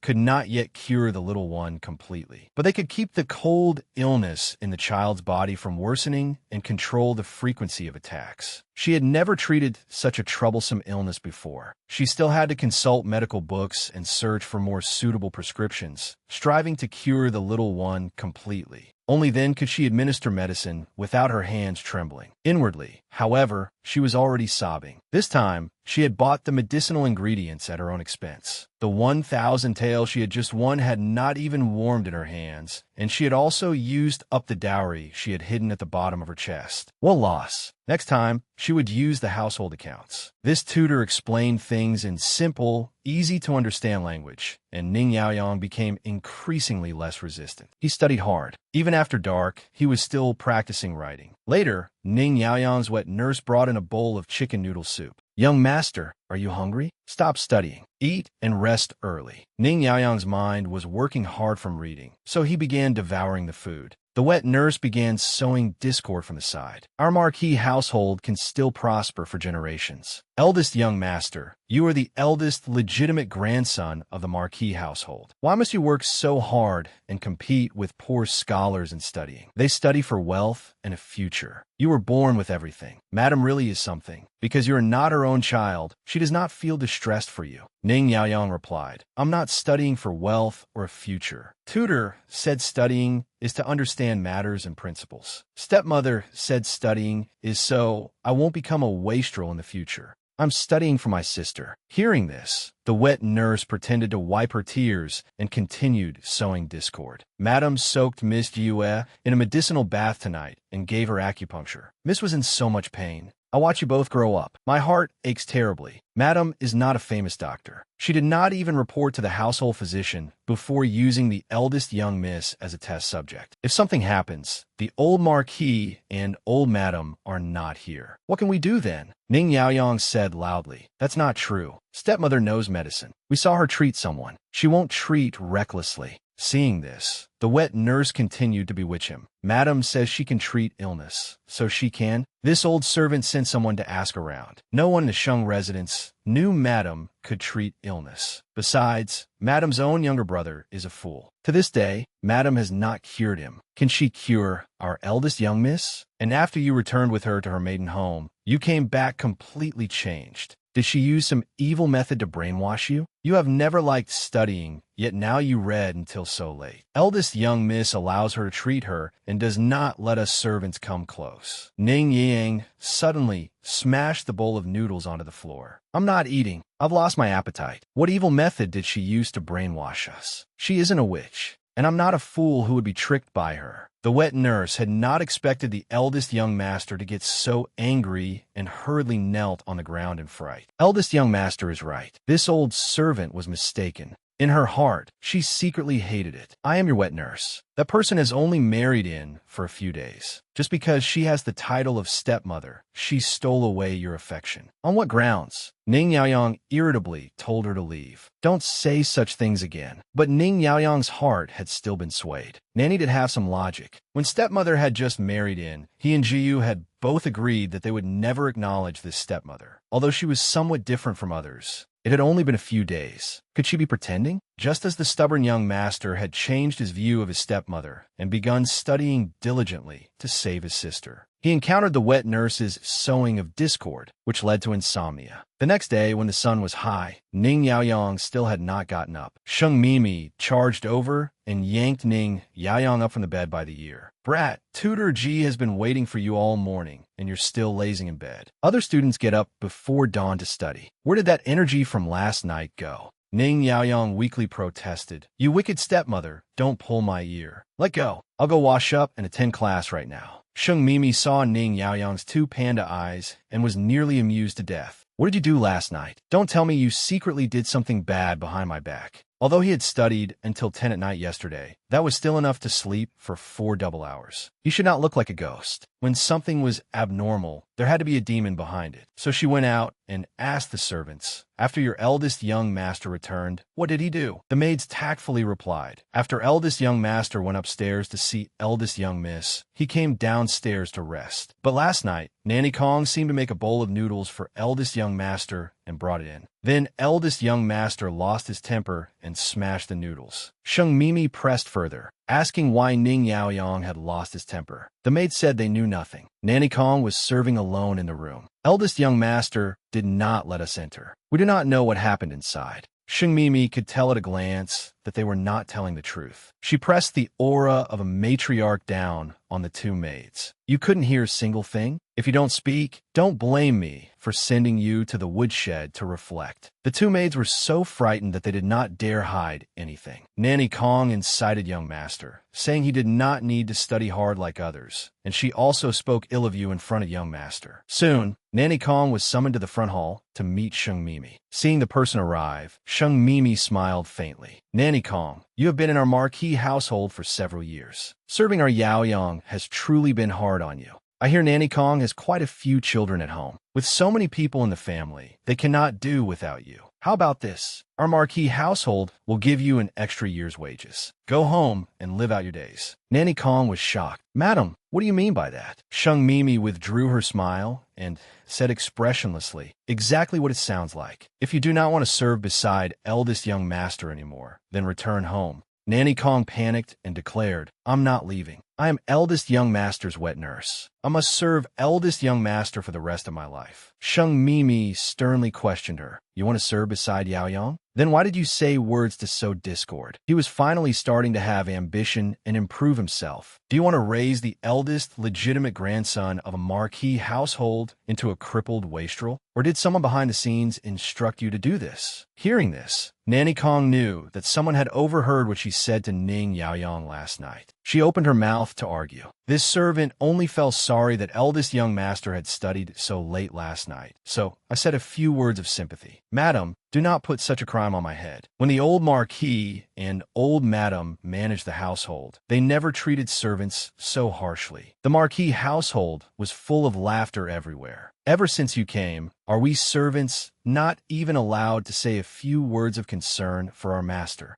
Sheng Mimi laughed in anger. This wet nurse really had a hard mouth. Even now, she refused to admit it. Words of sympathy, is it? Fine. Bring the people who heard it over, and let us see. Let us see what sympathetic words you said. Hearing this, Nanny Kong panicked. This was bad. She was trying to make the matter bigger. Shouldn't she, for the sake of her own reputation as the mistress managing the household, settle things quietly? Why was she still clinging to such a small matter? Soon, under Sheng Mimi's warnings and threats, the two maids honestly confessed what Nanny Kong had said, so they would not be sold off. We personally heard Nanny Kong say that eldest young master was born with everything, and she even advised eldest young master not to study. She also said Madam was treating eldest young miss recklessly and used evil methods to brainwash young master and young Mississippi. If we have spoken even one false word, Madam may punish us as you see fit. Nanny Kong completely panicked. In anger, she lunged at the two maids and started hitting them. The two maids also stopped enduring. We're not talking nonsense. Haven't you done enough rotten things in eldest young master's courtyard? Relying on being eldest young master's wet nurse, you always bully servants like us. Sheng Mimi pondered that Ning Yaoyang developing into his current state probably had a lot to do with these people. When she had first entered the household, she had not been able to find the source. Now that the source had walked right into her hands, she had to kill the chicken to warn the monkeys. She immediately ordered people to invite Nanny Kong out of the marquee household. Nanny Kong protested fearlessly. You have no right to drive me away. I'm eldest young master's wet nurse. I nursed eldest young master. The old marquis and old madam said before that the marquis of Chongren's household would support me in my old age. No one could drive me away. Sheng Mimi sneered. Now you want to use the old marquis and old madam to pressure me? The authority to manage the household is in my hands. Even if old madam knew, she would not say I was wrong. Moreover, you deliberately led the eldest legitimate grandson of the marquis household astray. If the old marquis and old madam knew, they would be even less likely to spare you. Nanny Kong still refused to accept it. Eldest young master was nursed by me since childhood. He is very filial to me. He will not ignore me. This time, Sheng Mimi's face completely chilled. Beside her, Nanny Ba, a maid left behind by the old marquis and old madam, stepped forward and slapped Nanny Kong across the face. You are only a wet nurse, a mere servant. Can you bear the eldest legitimate grandson of the marquis household's filial piety? If he is to be filial, it is to the old Marquis and old Madam. Filial to you? Are you worthy? Nanny Ba's words completely woke Nanny Kong. After all, Nanny Ba had been left by the old Madam to assist Sheng Mimi in managing the household. She represented the old Madam. Nanny Kong immediately admitted defeat and begged for mercy. Madam, this servant will never dare again. Please, Madam, give this servant a way to live. This servant knows her mistake. Nanny Kong's behavior only made Sheng Mimi despise her even more. She ordered, no need to give her the extra year of wages. Throw her out. Soon, the neighboring Earl of Deshun's household also learned that Nanny Kong, whom they had planted, had actually been driven out of the household by Sheng Mimi. Even that little demon King Ning Yaoyong had been taught by her to love studying. Sheng Mimi truly had good methods. Hearing this, the Earl's wife sneered. She is only a woman, and she has only been in the household for a few days, yet she drove out the wet nurse. Isn't she being too impatient? Although our Earl household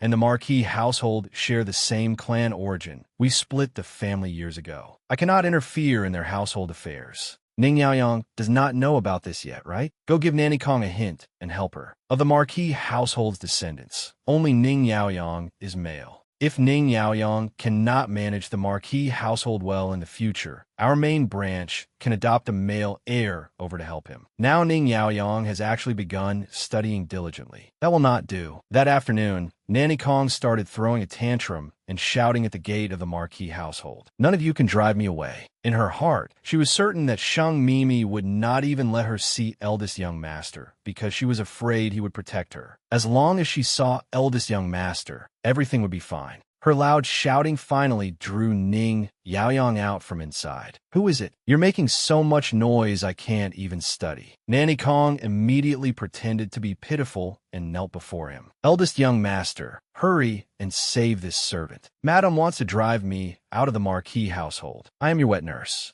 Before Ning Yaoyong could speak, Sheng Mimi also came out and stood beside him. I'm indeed driving her out. Do you agree? Sheng Mimi had driven the disaster known as the wet nurse out of the Marquis household. After the wet nurse and the Earl household behind her worked hard, she finally saw Ning Yaoyong. The wet nurse cried with all her might, begging to return, while not forgetting to sow discord again. I am your wet nurse, eldest young master. Madam wants to drive this servant away without your consent. This servant does not accept it. She was very confident. Young master had grown up under her watch. Sheng Mimi was only a stepmother who had just married in a few days ago. Young master would definitely help her. Sheng Mimi calmly watched this scene. Ning Yaoyong, think clearly. Were the words she said yesterday really for your sake? If you truly want to keep her, I will not stop you. Ning Yaoyong felt the respect his stepmother was giving him. Because of Ji Chongxing's teaching, he looked at the wet nurse. Nanny Kong, considering that you nursed me before, even though you often relied on your status as my wet nurse to secretly eat my food and take my things out to sell for money, I always turned a blind eye and did not deal with it. But this time, the wicked stepmother is right. The words you said last night were not concerned for me at all. You only wanted me to become useless, and it was obvious that you wanted to sow discord between me and this wicked stepmother. After speaking, he looked at Sheng Mimi. You manage the Marquis household. I'll leave it to you. When the wet nurse heard this, she panicked. She clung tightly to Ning Yaoyong. I am your wet nurse. How can you be so heartless? You should properly be filial to me. The wet nurse's words completely severed Ning Yaoyong's last trace of attachment to her. A servant was actually asking him, the master, to show her filial piety. Haven't I treated you well enough all these years in the Marquis household? The things you did at my side were already enough for me to report you to the authorities and drive you out. After saying this, he no longer paid attention to the wet nurse's wailing and let the household guards drag her away. In a good mood, Sheng Mimi praised him. Our Yaoyong has become sensible now. You have the ability to distinguish right from wrong. Wonderful. At the same time, Sheng Luo'er, wearing a veil, was searching all over the restaurant for Ji Chongxing. Unable to find him, she kept complaining inwardly. This scholar really did not know what was good for him. I treated him so well and even wanted to support him, yet he hid from me. No. Nothing I set my eyes on has ever slipped away. As long as I help pay for his room and arrange his meals, once he finds out later, he will definitely be moved. She stopped a waiter and took out 50 taels of silver, asking him to give it to Ji Chongxing. Do not tell him it is from me. Just say Yurin knows he is the top provincial graduate. and will let him stay and eat for free. The waiter did not take it. Miss, you may not know this, but Mr. G already moved out of our welcoming guest restaurant the day before yesterday. Sheng Luo said angrily. Where did he move to? Did you drive him out? How could you do that? The waiter rolled his eyes. He left on his own. How would we know where he went? Miss, what is your relationship with him? You're rushing around so eagerly looking for a scholar. Aren't you afraid people will laugh? Sheng Luo left welcoming guests restaurant in embarrassment and had her maid take silver to inquire about Ji Changxing's whereabouts. In her heart, she snorted coldly. A bunch of people who did not recognize value. Ji Changxing had extraordinary learning. It was inevitable that he would rank highly in the imperial exams in the future. Although he had no power or status now, his potential was outstanding. If she wanted to recruit him into the family as a live-in son-in-law, father and mother probably would not object. This way, she would not have to marry out and watch her husband's family's faces. The next day, Sheng Mimi was in the kitchen making medicinal meals to nourish the two children when she heard Zai Guozi report that the eldest young miss of the Sheng residence requested an audience. One did not visit without reason. Why had Sheng Luo come running here? After thinking briefly, Sheng Mimi ordered her to be brought in. When Sheng Luo entered and saw Sheng Mimi cooking in the kitchen, she said sarcastically, "Second sister, with so many servants in the Marquis household, do you need to personally enter the kitchen to make food? Is the Marquis household's eldest young master making things difficult for you and insisting you cook for him?" Sheng Mimi replied with very humble bragging, "There is no helping it. The two children are simply too clingy and too picky. They insist that the things I make are delicious. They are my family's children, so I can only spoil them myself and personally cook for them. I truly envy eldest sister. At home, you need not do anything. You only have to stretch out your hands to be dressed and open your mouth to be fed." Sheng Luo's smile became a little stiff. How had these two children acknowledged her as their stepmother so quickly? Could the rumors that the two children were mischievous be false? After a few insincere exchanges, she moved to the main topic. "I heard the Marquis household spent heavily to invite back a tutor. Did second sister invite him to teach young Master Ning?" Sheng Mimi nodded. "Yes, he and Yaoyang get along well." After only 2 days of teaching, he sparked Yaoyang's interest in studying. Sheng Luo continued to probe. "Where is this tutor from? To be so capable, what is his surname and name? What region is he from?" Sheng Mimi's lips curved. "He's just a young tutor, surname Ji. His name is Ji Changsheng." Sheng Luo smiled brightly. "So, is tutor Ji? That truly is fate. I also know tutor Ji. He is the top provincial graduate of Jiangxia. No wonder he can teach the eldest legitimate grandson of the Marquis household well." Sheng Mimi understood. So she had come for Ji Changsheng. This was interesting. Eldest sister stays deep in the inner residence every day. How did you come to know an outsider like tutor Ji? Sheng Luo blushed and made up an explanation. "Previously, when I went to the temple to offer incense, the carriage was startled and tutor Ji came to the rescue. Later, I inquired about my benefactor's whereabouts and learned he was a provincial graduate borrowing lodging at a restaurant while preparing for the exams.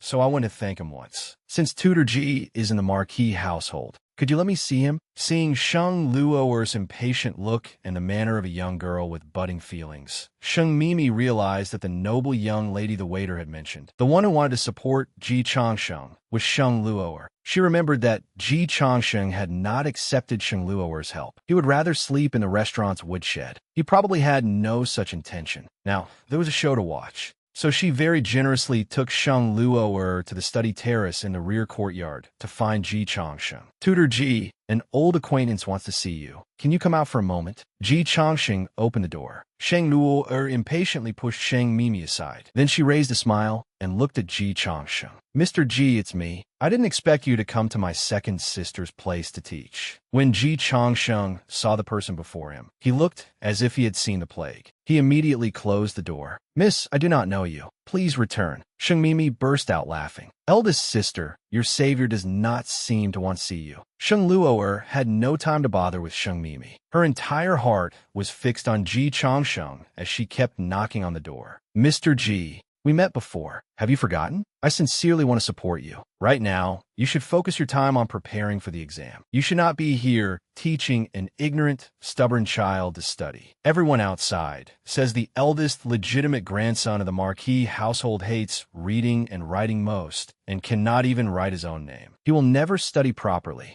Mr. G, I'm also doing this for your good. I do not want you to be delayed and waste your precious time. The next second, the door suddenly opened. Caught off guard by her own momentum, Sheng Luo fell to the ground. Ning Yaoyang stood with his hands on his hips and snapped coldly. I wondered where this she-demon came from. So it was you. If you have the guts, say what you just said again. Sheng Luo used to being arrogant and domineering, wanted to recruit Ji Changsheng into the Sheng residence as a live-in son-in-law. While trying to gain favor in the Marquis household, she actually spoke without restraint and belittled Ning Yaoyang. Only when the door opened did she belatedly fear it. What she had said just now had only been meant to persuade Ji Changsheng to wake up. She had not expected Ning Yaoyang to be there too. She quickly forced a smile and explained, "Young Master Ning, you misunderstand. I only said it casually." Ning Yaoyang snorted coldly. "Misunderstand?" I heard clearly inside. "I am stubborn and ignorant." Sheng Luo continued. "Isn't that what everyone outside says? I was only repeating the facts. Young Master Ning surely would not want me to go against my conscience and praise you as diligent and eager to learn, would you?" Ning Yaoyang grinned. "You're right about that. I did indeed idle around all day before. But although I have not studied much, I still know propriety, righteousness, integrity, and shame. I also know that men and women should maintain proper distance. Eldest Miss Sheng ran into my home to harass my tutor. I truly wonder where the Sheng family's upbringing has gone. You say you want to thank someone, but you show no sincerity at all. At the very least, you should bring more gold and silver treasures. You should not come empty-handed to thank my tutor for his kindness. And I find you very strange. My tutor is doing quite well in the Marquis household right now. Why do you keep urging him to leave? You are clearly someone who could solve things with money, yet you insist on rushing over, doing more troublesome things and trying to get close to my tutor. Oh, I understand. Have you taken a fancy to my tutor? All that talk about thanking him is actually just an excuse, isn't it? Sheng Luo was exposed and angrily shouted, "Don't talk nonsense." Ning Yaoyang did not care and continued tearing away the fig leaf. "No wonder my tutor would rather sleep in the restaurant's woodshed than accept your help. Can't you see that he looks at you as if you were an evil ghost?" Even the thick-skinned Sheng Luo was made so ashamed by his blunt words that she had nowhere to hide. Humiliated and angry, she threw down a sentence. "Tutor Ji, if you change your mind, you may come find me at any time." Then she fled the Marquis household in disgrace. Sheng Mimi, who had watched the whole drama from the side, could not help clapping. "That mouth of yours is impressive. You actually managed to anger my eldest sister away." Ning Yaoyang snorted. "Who told her to call me stubborn? What's wrong with me saying a few words to her? Besides, everything I said was true." As the center of the storm, Ji Changsheng also felt very embarrassed. He had brought the host family a troublesome person. Seeing this, Sheng Mimi hurriedly apologized. "I'm sorry, tutori. The person just now was my eldest sister. She suddenly came to the Marquis household saying she wanted to see you. I did not have time to inform you." Ji Changsheng replied seriously. "I come from a poor family, so even though I have been in the capital for several months, I have not made any close friends. If anyone comes looking for me again next time, please help me stop them outside the residence, madam. I only wish to study myself and teach Yaoyang to study." Hearing this, Sheng Mimi nodded repeatedly. "I am sorry. I understand. I disturbed you, tutor. I am very sorry." Ning Yaoyang muttered angrily. She ran off, but she ruined my good mood for studying. Hearing this, Ji Changsheng said, "You have studied diligently these past few days. Tomorrow, I allow you to rest for one day." Hearing this, the unpleasantness Ning Yaoyang had felt just now was completely washed away by joy. "Wicked stepmother, can I go out?" Sheng Mimi smiled helplessly. "Tutor Ji has already said so. How can I disagree? But I need to know where you are going tomorrow." Ning Yaoyang said that during these days of studying, people had been sending him invitations every day. Tomorrow, someone had a gathering at Welcoming Guests restaurant, and he wanted to go there for a meal. The next day, Ning Yaoyang went as promised to the best private room at Welcoming Guests restaurant. Everyone in the room was his good brother, all famous sons of wealthy families in the capital. Ning Yaoyang, I hear your stepmother is fierce. We haven't seen you for so many days. She didn't beat you until you couldn't get out of bed, did she? Ning Yaoyang waved his hand. Move aside. How could I be afraid of her? It's all rumors. His friends did not believe him. Then why haven't you come out to play for so long? You haven't listened to music, gone to the hunting grounds, or shown up at the polo field or riding grounds. Ning Yaoyang replied somewhat proudly. I have been studying all day. I had no time to come out and play. How can playing outside be as fun as studying? The private room fell silent. His friends looked at Ning Yaoyang in disbelief. Then they burst into laughter. Ning Yaoyang, are you joking with us? Didn't you hate studying most? Is your stepmother really that capable, forcing you to study? You're too useless. The dignified, eldest, legitimate grandson of the Marquis of Chongren's household. Yet you are being controlled by a concubine-born daughter. Ning Yaoyang's face darkened slightly as he argued. What's wrong with studying? She even invited a tutor for me. His friends continued laughing. All right, we understand. In a couple of days, several good horses will arrive at the riding grounds. If you're interested, reserve one early. I reserved a fine red horse. It's so powerful. As Ning Yaoyang listened to his friend's discussion, he suddenly felt that coming out to play with these people was meaningless. It felt like such a waste of time. He might as well go home and study.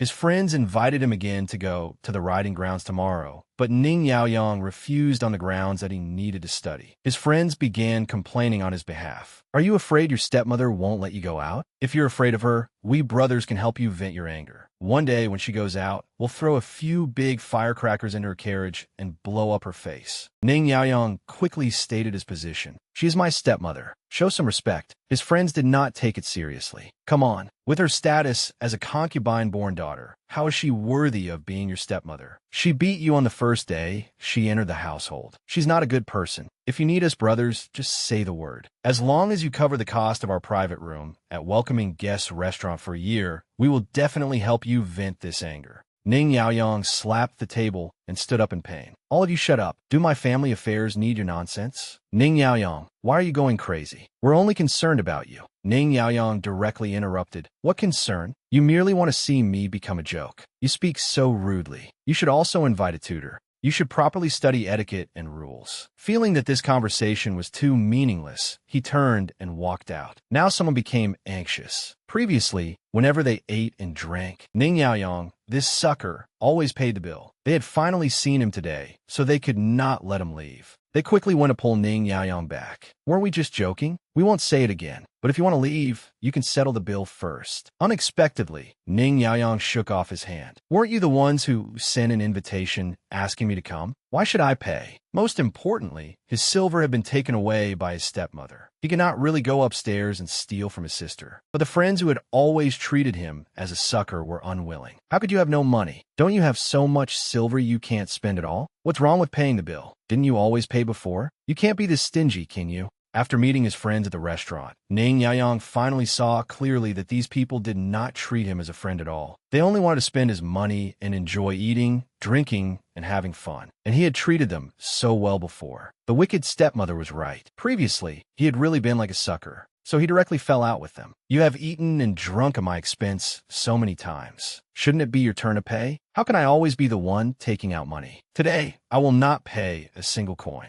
His friends refused. How could you have no money? Don't you have so much silver you can't spend it all? What's wrong with settling a bill? Ning Yaoyang snorted. Whether I can spend all my silver or not has nothing to do with you. In the past, I considered our affection and hosted you every time. Yet you accepted it as only natural and took advantage of me. Today, whoever invited us pays this bill. If you cannot afford it, think of your own way. Also, your families are all high officials and nobles, yet you come looking for me to pay every day. Do you still know what shame is? After mocking them, he left the group standing there and strode away. The friends in the private room were all dumbfounded. If he could not pay the bill, he should have said so earlier. If they had known, they would not have ordered so much. If they split it evenly, their monthly allowance would be gone. In the Marquis household, Sheng Mimi received an invitation from the residence of the Assistant Minister of Works. Their old matriarch was celebrating her 60th birthday. This old matriarch and the old madam of the Marquis household were old friends. The two families had always interacted frequently and had a deep friendship. So Sheng Mimi had Nanny Ba, the maid the old Marchioness had left behind, prepare a congratulatory gift. Tomorrow, they would definitely go to wish the old matriarch a happy birthday. She also had Nanny Ba ask Ning Yaoyang and his sister whether they wanted to go together. At dinner, the siblings said, "Grandmother always went to offer birthday wishes before. My sister and I do not like these occasions." The maid was just about to accept the order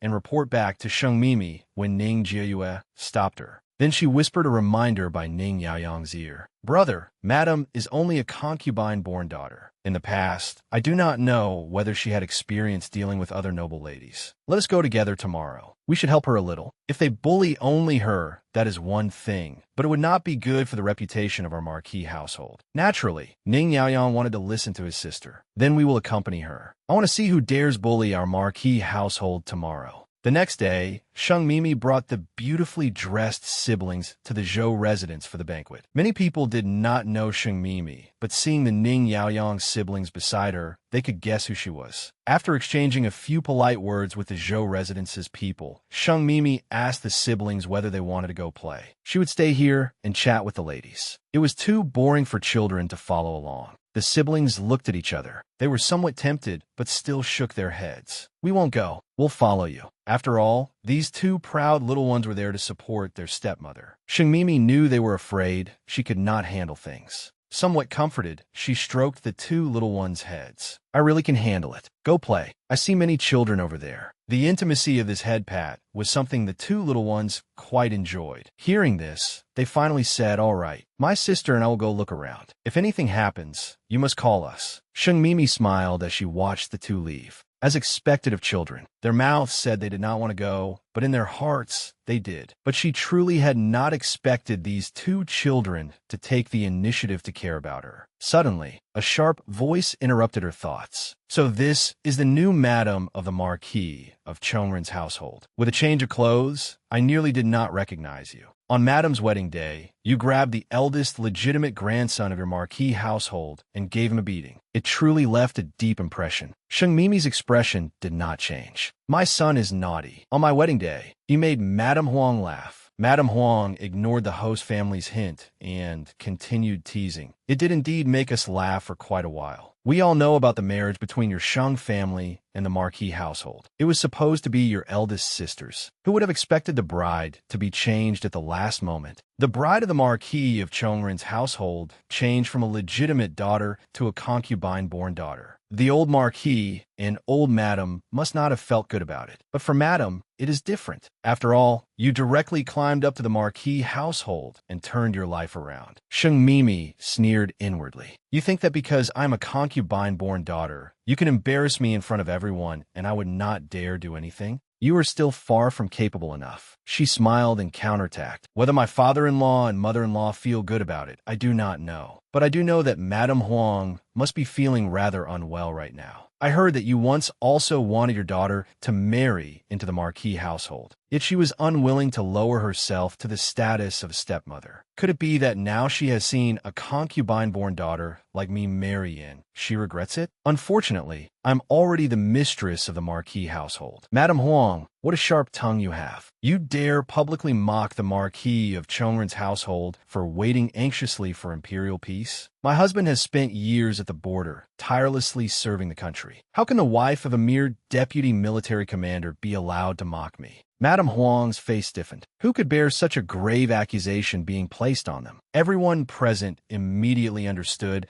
that the new mistress of the Marquis household was not someone easy to provoke. Madame Huang hurriedly tried to smooth things over. "Young Madame Marquis, why say that? I was only chatting with you about household matters. I meant nothing else. Please don't misunderstand." Sheng Mimi smiled lightly. "So it was a misunderstanding. Enmity is better resolved than deepened. Madame Huang, I was too abrupt." Madame Huang took the opportunity to step down. No. It was my fault for accidentally offending you. Just then, someone announced that Madame Sheng had arrived. Madame Sheng thought to herself, Sheng Mimi, a concubine-born daughter who just settled into her marriage, must have been laughed at by these noble madams who looked down on her. She was so arrogant in the Sheng residence before. Today, outside, I must teach her a lesson. She deliberately put on a surprised expression and asked, Mimi, why are you here? Then she took Sheng Mimi's hand and said, Mimi, you have not been married into the Marquis household for long. A young wife should remain at home, serve her husband, and raise the children. Mother knows that because your husband has not returned to the capital for a long time, you are alone in an empty room and may feel somewhat lonely, but there are so many men outside. If you keep running out, it will have such a bad influence. The madams all pricked up their ears, eager to watch the drama. Then they saw Sheng Mimi smile calmly. Mother, I cannot agree with those words. Going out to attend a banquet is perfectly proper. What Madame he said was true. How is it that, from Mother's mouth, it becomes breaking the rules and being unable to endure loneliness? Or does Mother think that at the old matriarch's birthday banquet, all those present are improper people of bad character? Is that why you worry about me so much? Madame Sheng hurriedly said, that is not what I meant. Sheng Mimi continued, it is my good fortune that Mother cares so much about me. But I am now the presiding mistress of the Marquis of Chongren's household, and everyone present is also a noble lady of excellent virtue. Mother, by treating them as if they were street ruffians who would ruin my reputation the moment I came near them, is that not somewhat inappropriate? Now the trouble had been diverted elsewhere. Quite a few madams began looking at Madame Sheng with displeasure. Because of Sheng Mimi's status as a concubine-born daughter and the substitute marriage, even after becoming the noble mistress of a Marquis household, she was still provoked by the ladies of high society. She had just subdued Madame Huang, who had come looking for trouble, only for her stepmother, Madame Sheng, to secretly smear her in public. Calmly, she shifted the blame outward. After making the other noble madams resent Madame Sheng, she added another cut. Eldest sister seems to have been going out quite often recently. I even saw her yesterday. Did she do something to anger Mother, causing you to worry so excessively? Seeing this, the other noble women began speaking one after another. I heard the legitimate daughter of the Sheng family had some sudden illness before, didn't she? With an illness like that, she should not have been far from death, right? Otherwise, they would not have had the second daughter marry in her place. How is the legitimate daughter now alive and lively enough to go out? Changing a marriage arrangement so casually shows a problem with character. Any respectable family probably would not dare marry her now. The more Madame Sheng listened, the uglier her expression became. Inwardly, she cursed Sheng Mimi as a damn wretched girl who dared openly ruin her Luoer's reputation. Furious, she said, Ladies, are you not going too far? My Luoer suffered a sudden illness and is already pitiful. Now that she has finally recovered, you are damaging her reputation like this. Do none of you have daughters at home? Do you not care whether someone lives or dies? The madams curled their lips. We did not say anything much. Wasn't the substitute marriage arranged by your Sheng family? Are we not even allowed to mention it? Sheng Mimi soothed them. Please do not be angry, everyone. Mother only acted this way because she is anxious for eldest sister. Then, reading the room, she continued to guide the conversation. When eldest sister fell ill, she had Mother to care for her, and even her arranged marriage could be changed. I truly envy eldest sister. Unlike me, whose birth mother passed away, leaving me and my younger brother helpless and alone. Although I'm married in as a substitute to become a stepmother, I know Mother must have done it for my own good. She had no ill intentions. With that, several madams were moved by Sheng Mimi's emotions. Madam, good people are blessed by heaven. Your fortune will be great later on. Some people speak sweetly, but in the end, they only care for their own daughters. The old Buddha and the old madam are both good people. Once you left the Sheng residence, your days could only get better. This is a heaven-sent marriage. Seeing you today, young Madame Marquis truly has an extraordinary bearing. Madame Sheng was so angry her chest ached. This wretched girl, both openly and secretly, was accusing her of treating her badly. She could not understand why Sheng Mimi, a concubine-born mistress of a Marquis household who should have been despised by everyone, actually had people speaking up for her. Once again, she regretted that back then she should have let her own daughter marry over. Then today, both mother and daughter would have been glorious. After that, she did not dare make trouble for Sheng Mimi again. On the other side, the little boys led by Ning Yaoyang were making quite a ruckus. Ning Yaoyang, praised by everyone, was even more smug. What's so hard about this? Stand firm in a horse stance, don't let your elbows shake, and you hit the target in one throw. Whoever wants to try, I can teach you. Just then, a group of young boys came over. The chubby boy in the lead arrogantly snatched the arrow from someone else's hand and forcefully pushed through the crowd. Move aside, all of you. Let this air play. Ning Yaoyang, I heard your stepmother beat you so badly your own father and mother wouldn't recognize you. I thought you really wouldn't dare go out anymore. Why are you playing here? Ning Yaoyang sneered back. Isn't this fat fortune from Grand Princess Huoming's residence? I heard you were so fat you could barely walk. I thought you couldn't get out of bed anymore. Why are you here playing too? If you want to play, go line up. The overbearing heir became furious the moment he heard that nickname. Ning Yaoyang, you dare speak to this heir like that? This heir is an imperial relative. The emperor is my granduncle. Or are you Ning Yaoyang? And you want me to line up? I insist on cutting into play today. In the end, Ning Yaoyang intended to use his skills to make this fat heir obediently line up, showing off his perfect pot-throwing skills. How about it, Fat Fortune? We agreed that as long as I beat you, you will leave obediently and return the spot to everyone else. Who would have thought that the fat heir would lose his temper? He felt that if he lost to Ning Yaoyang in front of so many people, everyone would surely laugh at him. So he suddenly ran over and kicked both pots to pieces. This heir suddenly doesn't want to play anymore. I just came to cause trouble. I won't let any of you play. What can you do about it? Ning Yaoyang shouted unhappily, Fat hibiscus, if you can't afford to lose, then don't play. Can you have even a little upbringing? The fat heir arrogantly replied, What right does a useless thing without a father or mother have to say, I have no upbringing? All day long, you only let a concubine-born stepmother ride over your head, and don't dare make a sound. Ning Yaoyang also flared up and pinned the fat heir to the ground. Watch your mouth for this young master. Besides, how did my stepmother offend you? Look at your own conduct. You're the useless one. You can't afford to lose and still cause trouble. You're the most useless. Just then, Grand Princess Huoming arrived with her people. The moment she saw her precious grandson, cherished like the apple of her eye, pinned on the ground and crying out, her blood pressure soared. Seeing his backer had arrived, the fat heir also began complaining first. Without distinguishing right from wrong, Grand Princess Huoming immediately ordered people to drag Ning Yaoyang away and beat him to death. How dare he attack our family's furong? Such audacity.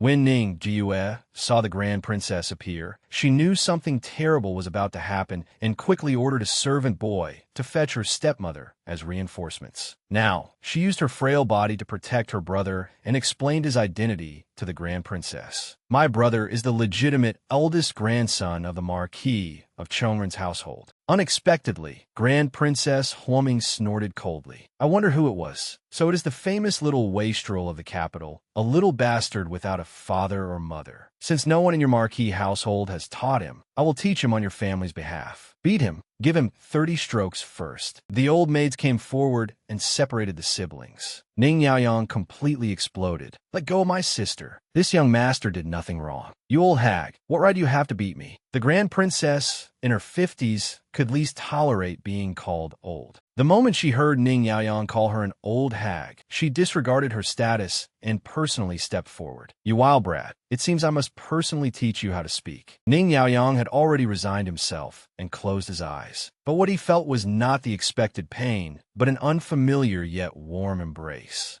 The 50-year-old Grand Princess could least bear people calling her old, and she was about to hit someone without asking right from wrong. Ning Yaoyang, unconvinced, cursed her as an old hag. The Grand Princess completely disregarded her status and rushed forward to slap Ning Yaoyang. Sheng Mimi arrived and protected Ning Yaoyang in her arms. Her own arm took the Grand Princess's slap, and it immediately swelled red. She raised her eyes and looked directly at the Grand Princess. Your Highness, there is no need to trouble yourself with teaching my son. Hearing this, the Grand Princess grew even angrier. How dare you stop me? Have you eaten a leopard's gall? Sheng Mimi stood unmoving and replied to Grand Princess Huoming, Our great Yu dynasty also has laws. You were born into the imperial clan, so why do you strike a 7-year-old child so cruelly? The Grand Princess sneered arrogantly. This little bastard offended his superior and hit my grandson. What is wrong with me, teaching him a lesson on behalf of your marquis household? Sheng Mimi said sternly. Ning Yaoyang's father is defending the country at the border, and I am now his stepmother. Calling him a bastard. Could it be that your highness is cursing our marquis to die in battle at the border? Besides, you did not even ask the reason for the conflict before striking. Is that not far too biased? Or is it that your highness has never put great, noble families like ours in your eyes at all? Grand Princess Huoming had not expected Sheng Mimi to be so sharp-tongued. She snorted coldly. You are quite good at throwing accusations around. I heard you are a concubine-born daughter who married into the marquis household as a substitute. Even your legitimate mother has no right to speak before me. How dare you shout in front of me? Sheng Mimi was not afraid at all. I am now the mistress of the Marquis of Chongren's household, and even more, I am the two children's stepmother. Your highness wants to beat and kill my child without cause. No mother could stand by and do nothing. Ning Yaoyang saw that Sheng Mimi did not make them endure humiliation just to avoid offending the powerful. His eyes became moist. Ning Jiayue was the same. She knew that, for the sake of the Marquis household's face, her stepmother would at least protect her brother's life. But she had not expected her to protect both of them so firmly, without yielding an inch. Others all said that once they had a stepmother, they would definitely be bullied by her and live bitter lives. But their stepmother had never done that. When they made mistakes, she did not beat or scold them. Instead, she taught them so they would not go astray. She urged them to study. When they were ill, she cared about them. She personally made delicious food for them. In front of outsiders, she protected them again and again, never retreating.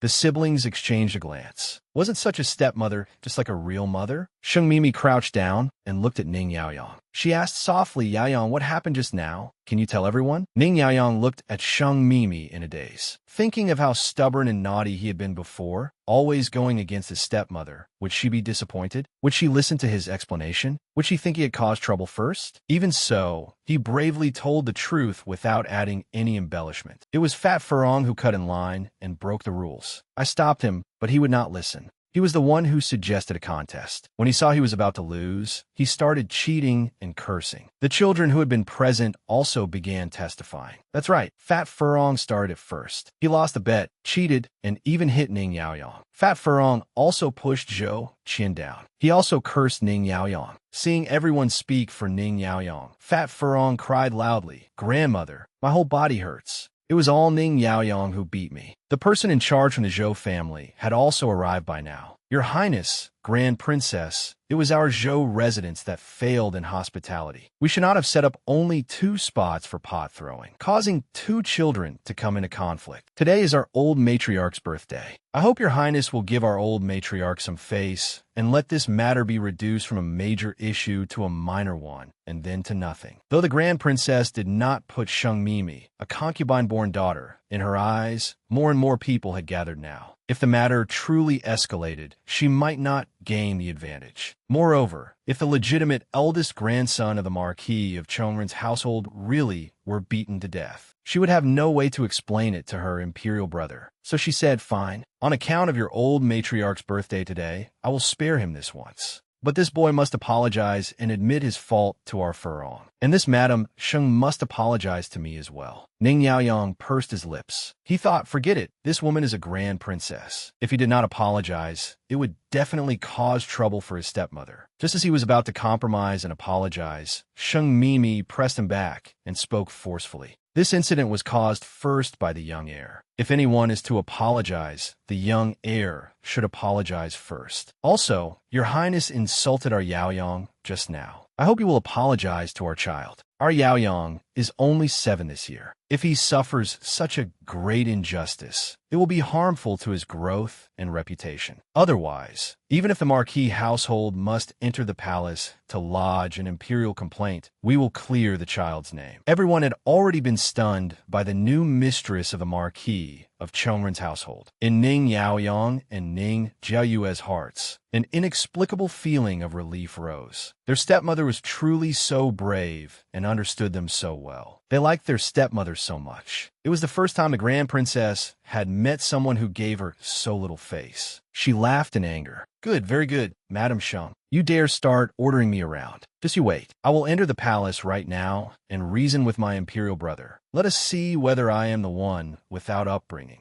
After saying this, she took her grandson and left. Sheng Mimi had been focused on speaking quickly just now, but now she could not help worrying. This grand princess was so domineering and unreasonable, even using the emperor as a tool. She had to think of a countermeasure in advance, or the matter would become troublesome later. At this moment, a light force came from both her left and right hands. The two children looked at her with shining eyes. Madam, don't be afraid. You still have us. At that moment, between the three of them, it was as though an indestructible barrier had been formed. Sheng Mimi smiled. If the children were not afraid, what was she afraid of? She nodded firmly to the two children. The Zhou family was still trying hard to keep the Grand Princess. Your Highness, please stay and attend the banquet before leaving. It is only a matter between two children. There is no need to trouble His Majesty. The Grand Princess ignored them. Just as she had barely reached the gate, a group of people suddenly rushed in and blocked her path. The pacification office is arresting wanted criminals. No one is allowed to move. The arrogant and domineering Grand Princess could not out-argue Sheng Mimi and wanted to enter the palace to lodge a false complaint. But just as she was about to step out the door, the people of the pacification office stormed in with murderous intent. Everyone's breathing stopped at once. Usually, only in major cases would the chief commissioner of the pacification office personally appear. Something huge was about to happen at this banquet. The Grand Princess was so frightened by the two blades suddenly held in front of her that her legs nearly went weak. Insolence! I'm going to see His Majesty. You dare stop me? The two blades did not retreat at all. Anyone who obstructs the pacification office in investigating a case may be executed first and reported later. Imperial relatives are no exception.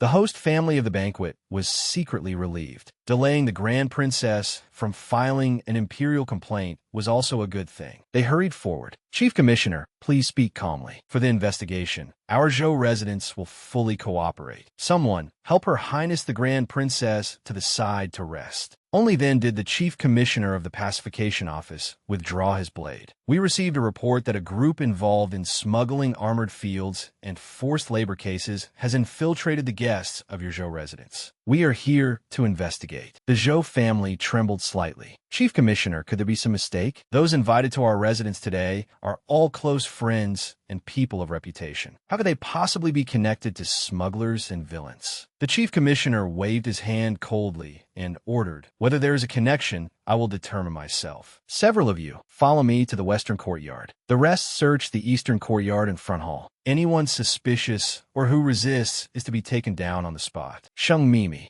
hurriedly brought the siblings to stand in a relatively safe corner. Since she had previously blocked the chief commissioner's carriage and had been let off, they were now the calmest among the crowd. Soon, a commotion rose from the crowd. The suspect is here. The pacification office and the suspect instantly began fighting. The female guests screamed in terror and fled in all directions, running blindly in panic. Sheng Mimi and the two children were scattered by the crowd. Sheng Mimi was extremely anxious. If the two children ran into a criminal, they would be in danger. She wanted to go forward and grab the siblings, but the crowd blocked her so completely that she could not move. Just then, that desperate criminal was forced into a dead end by the pacification office's men. Ning Jieyue, who had fallen and become isolated, became his chance to escape. He rushed forward and took Ning Jieyue hostage. All of you get back. Let me leave, or I will slaughter this little girl. Sheng Mimi nearly blacked out. Did they have to be so unlucky? Ning Yaoyang also saw it. He was about to rush forward recklessly to save his sister. Fortunately, Sheng Mimi grabbed him in time. Don't go up there. You're only a child yourself. If you go up, you will only give the bandit another hostage. Trust me, I have a way to save her. Wait here. At this moment, there was no other choice but to trust Sheng Mimi. Ning Yaoyang could only nod uneasily. The desperate criminal's blade had already left a bloody mark on Ning Jieyue's neck. The usually aloof child was now terrified.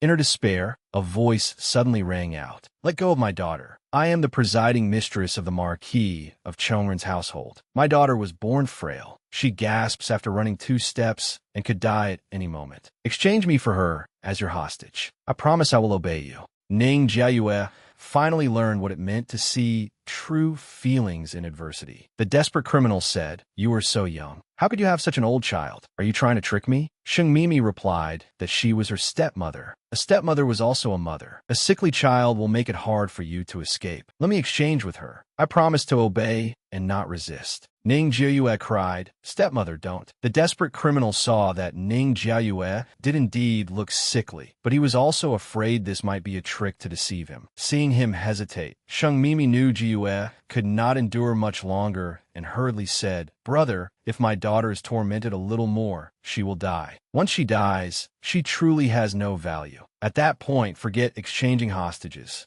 You will not be able to escape from here either." This time, the desperate criminal stopped wavering. "Then come here. Don't play tricks." Sheng Mimi walked over carefully. "Don't worry. Just don't hurt the child." She cooperated fully and replaced Ning Jiayue. The feeling of the icy blade against her neck was unpleasant. The moment she spoke, her neck bled. Ning Yaoyang hugged his sister, who had escaped danger, and choked out, "Stepmother." Several pacification office men protected them. Sheng Mimi comforted them herself, "I'm fine. Take care of Jiuyue." The desperate criminal held Sheng Mimi hostage and retreated farther and farther away. He seemed very familiar with the layout of the Zhou residence. After turning a few times, he shook off the pacification office's pursuit. He took Sheng Mimi out through the back gate of the Zhou residence. Sheng Mimi tried to save herself by negotiating. Who knew the villain would not let her go? "Cut the nonsense. If you cooperate, I will release you after we leave the city. If you do not cooperate, I will kill you now." Sheng Mimi was forced onto a carriage by the blade. Her heart sank halfway. This criminal actually intended to hold her hostage out of the capital. If he did not release her now, he might kill her later to silence her. Meanwhile, the villains in the Zhou residence had all been subdued by the pacification office. Related suspects also had to be taken away.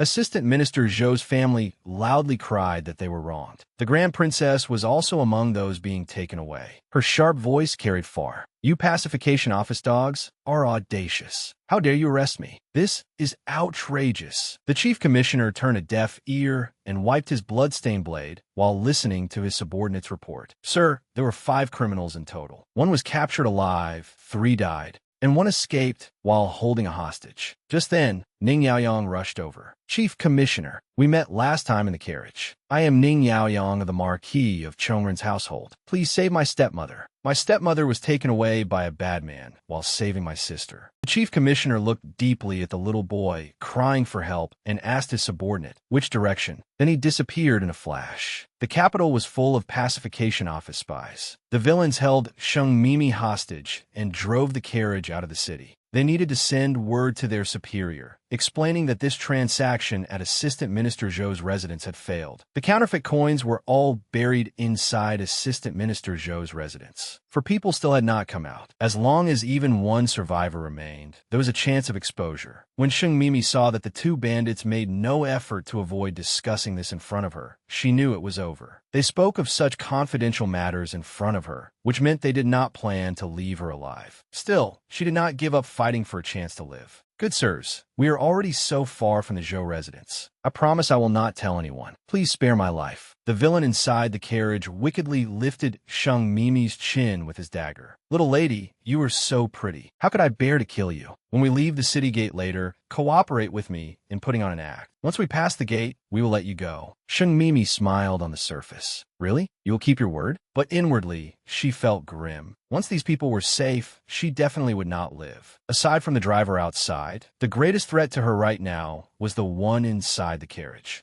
She had to stabilize him first and find a way to make him untie the ropes on her hands. The villain was still coaxing her. "Of course. Pretend to be my wife. Say we entered the city to seek medical treatment and are now returning after seeing the doctor. As long as we fool the soldiers, it will be fine." Sheng Mimi said in surprise, "Brother, with the way I am dressed, do we look like husband and wife? Anyone with eyes can tell that I'm the madam of a wealthy family. It is too fake. Why don't we pretend to be mistress and servant instead? That fits my status better." The villain drew his blade to threaten her. "Whether husband and wife or mistress and servant, you must think of a way to pass the gate inspection. If we cannot pass, I will kill you now." Sheng Mimi hurriedly agreed. "All right, I will help you. Then untie the ropes on me." "What master will be tied up?" The villain stared at Sheng Mimi. "You won't play tricks and run away, will you?" Sheng Mimi smiled sweetly. How could I? I'm just a weak woman. How could I run? Are you afraid you cannot defeat me? The criminal thought about it and found it reasonable, so he untied all the ropes binding Sheng Mimi. By now, the carriage had reached the city gate and had to undergo routine inspection. The bandit again pressed the blade against Sheng Mimi's neck. Don't play tricks, or I guarantee you'll be the first to die. Sheng Mimi first opened a small corner of the carriage curtain and said they had urgent business outside the city. She even removed a hairpin from her hair and gave it to the gate guard as a gratuity. When handing over the hairpin, she deliberately cut her own hand, hoping the blood-stained pin would draw the soldier's attention. But the gatekeeper took it and stuffed it into his robe, not noticing the signal at all. Sheng Mimi reminded him again, "This hairpin was left by my mother years ago. It is made of genuinely fine material. Officer, please take a good look." But the gate guard impatiently waved his hand. All right. Do you think we have never seen anything good?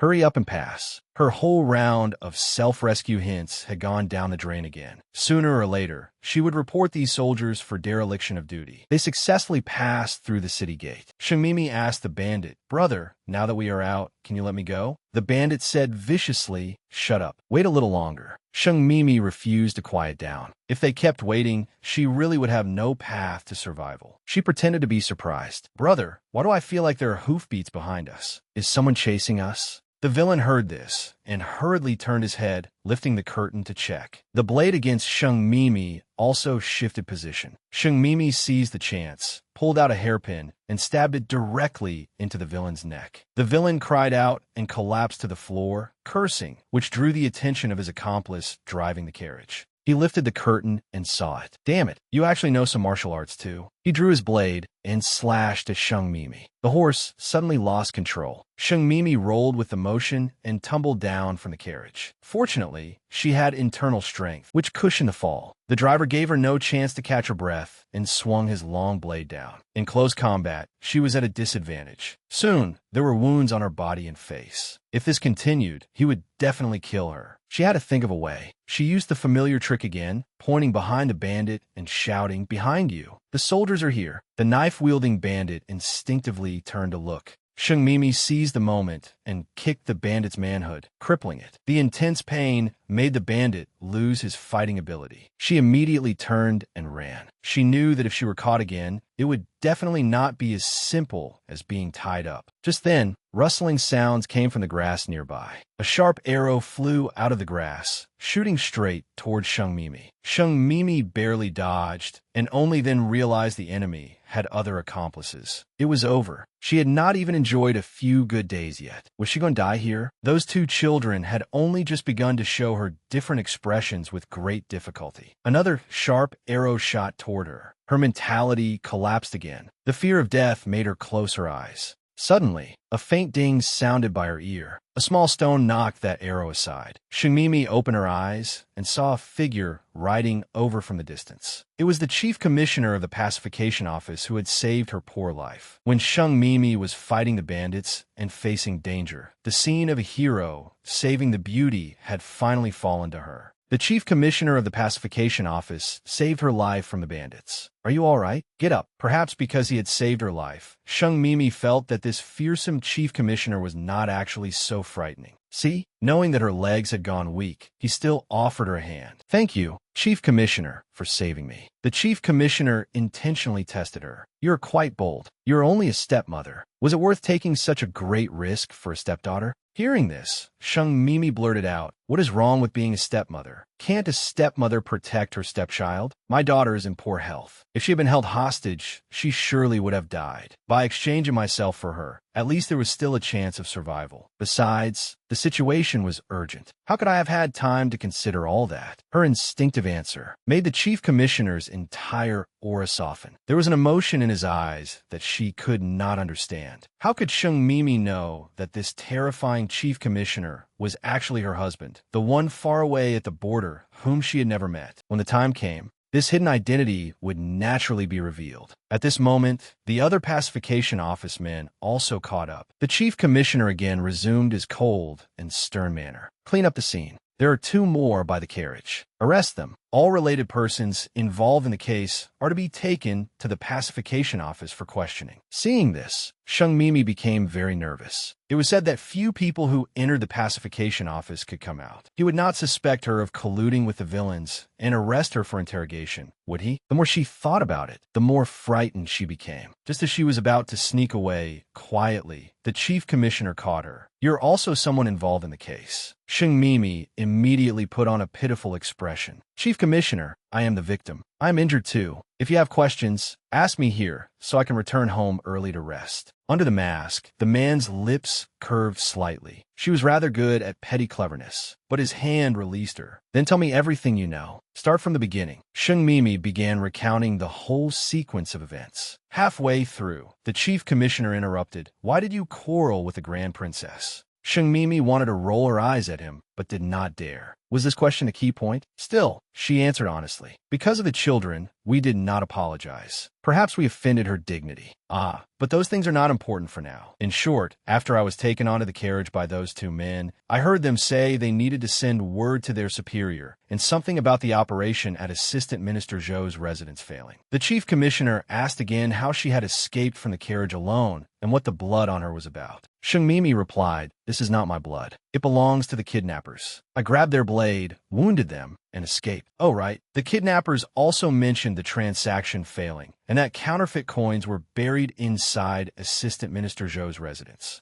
After hearing this, the chief commissioner swiftly mounted his horse and instructed his subordinates. "After dealing with things here, you are responsible for safely escorting her back to the Marquis household." Then he urged his horse toward the city gate. Sheng Mimi let out a huge sigh of relief. Wonderful. Amid misfortune, it was fortunate she had not been arrested and tortured for interrogation. Meanwhile, the Ning siblings in the residence had not stopped crying. "Brother, will Madam never come back?" "No. Stepmother will definitely come back." Ning Jiayue sobbed. "It is all because of me. I caused Madam to be taken away in my place. Madam truly treats us well." Ning Yaoyang also choked up. "When Stepmother was here, I was always angering her. But she thought about us in every way. When I was cheated like a fool, she took me along to teach the other party a lesson. In order to make me study seriously, she was willing to go to the woodshed to beg a poor scholar. I failed to recognize people clearly, was toyed with by drinking companions, and was used by the wet nurse who watched me grow up. It was also because she was there that I understood the truth behind it all. In the short time since Stepmother married in, she has already done so much for me. But I have never done anything for her. From now on, I will never oppose her again. I will study properly and listen to her as long as she can come back." Just as the siblings were at their most grief-stricken,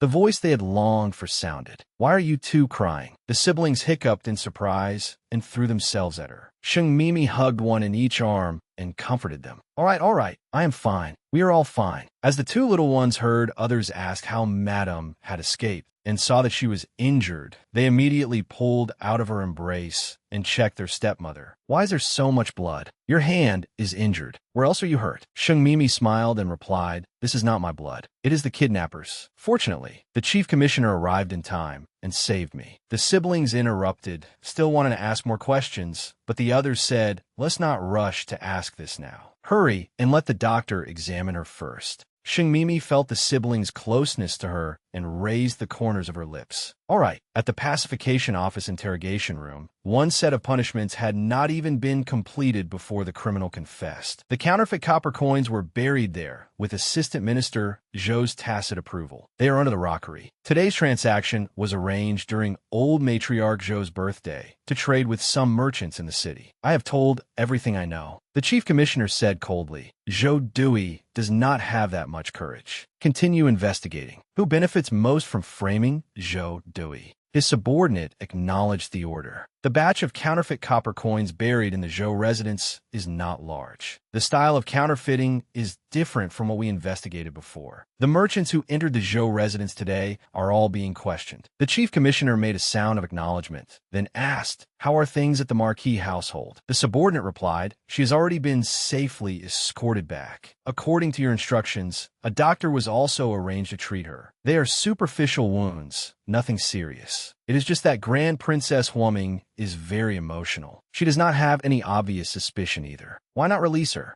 The chief commissioner thought of how during Sheng Mimi's earlier account. The Grand Princess had bullied his 2 children. Was it not normal for a father to avenge his children? So he said, "Do you need a reason not to release her? Just say the people around her have not yet been cleared of suspicion. Check every unfamiliar maid and the like. In short, lock her up for 3 days first." People say true feelings are revealed in adversity. Sheng Mimi's selfless maternal love thoroughly won over Ning Yaoyang and his sister. That evening, Sheng Mimi feared Ning Jiayue had been frightened during the day and might suffer a cold spell at night. She asked Ning Jiayue to stay and rest in the warm room in her courtyard. Ning Jiayue had already wanted this, and when she heard it, she happily agreed. All right. Unexpectedly, the door was suddenly pushed open. Ning Yaoyang stated that he also wanted to stay in Sheng Mimi's courtyard. Sheng Mimi raised her brows. "I am worried about Jiyue's illness. Why are you coming to my courtyard?" Ning Yaoyang replied proudly, "Wherever my sister is, I will be." Sheng Mimi helplessly gave that warm room to Ning Yaoyang, then let Ning Jiayue share her bed for one night. The two lay in the same bed. Ning Jiayue, this cold little ice princess, looked peaceful and lovable after falling asleep. Sheng Mimi looked at her and could not resist reaching out to stroke her face. It felt wonderful. "I truly do not know what your mother was thinking. Such 2 adorable treasures. If she could bear to abandon you."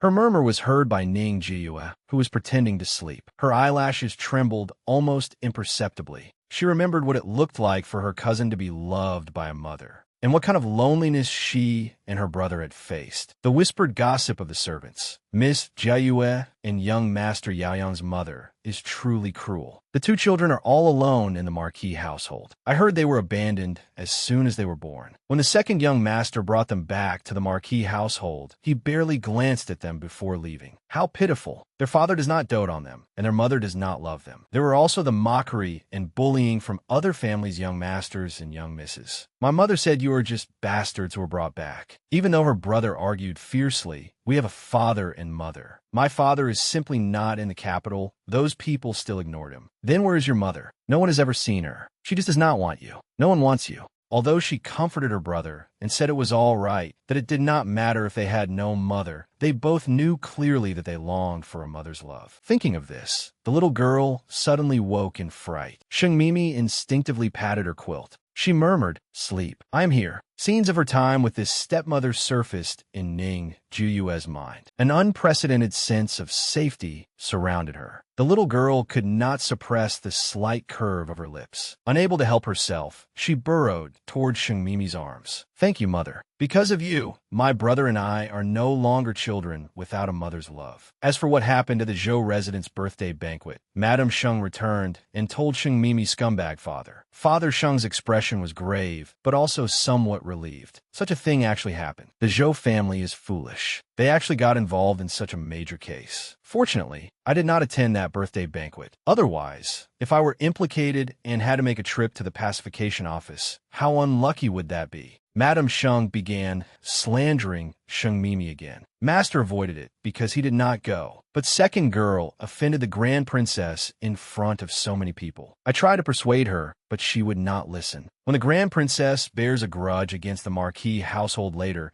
she may also implicate our Sheng residence. If I had known this, it would have been better to ruin this marriage than let her marry over as a substitute. Father Sheng snorted coldly. She thinks her wings have hardened. If she is not knocked down a little, she will not know her own weight. Madame Sheng had been waiting for precisely these words. Then I will deduct the monthly allowance of. Make some moves with the farms and estates as well. We must let her know that without the Sheng family, she is nothing. Father Sheng did not care at all whether Sheng Mimi came back. Handle it as you see fit. It was so lovely that Sheng Mimi's heart nearly melted. Most importantly, that form of address carried extraordinary meaning.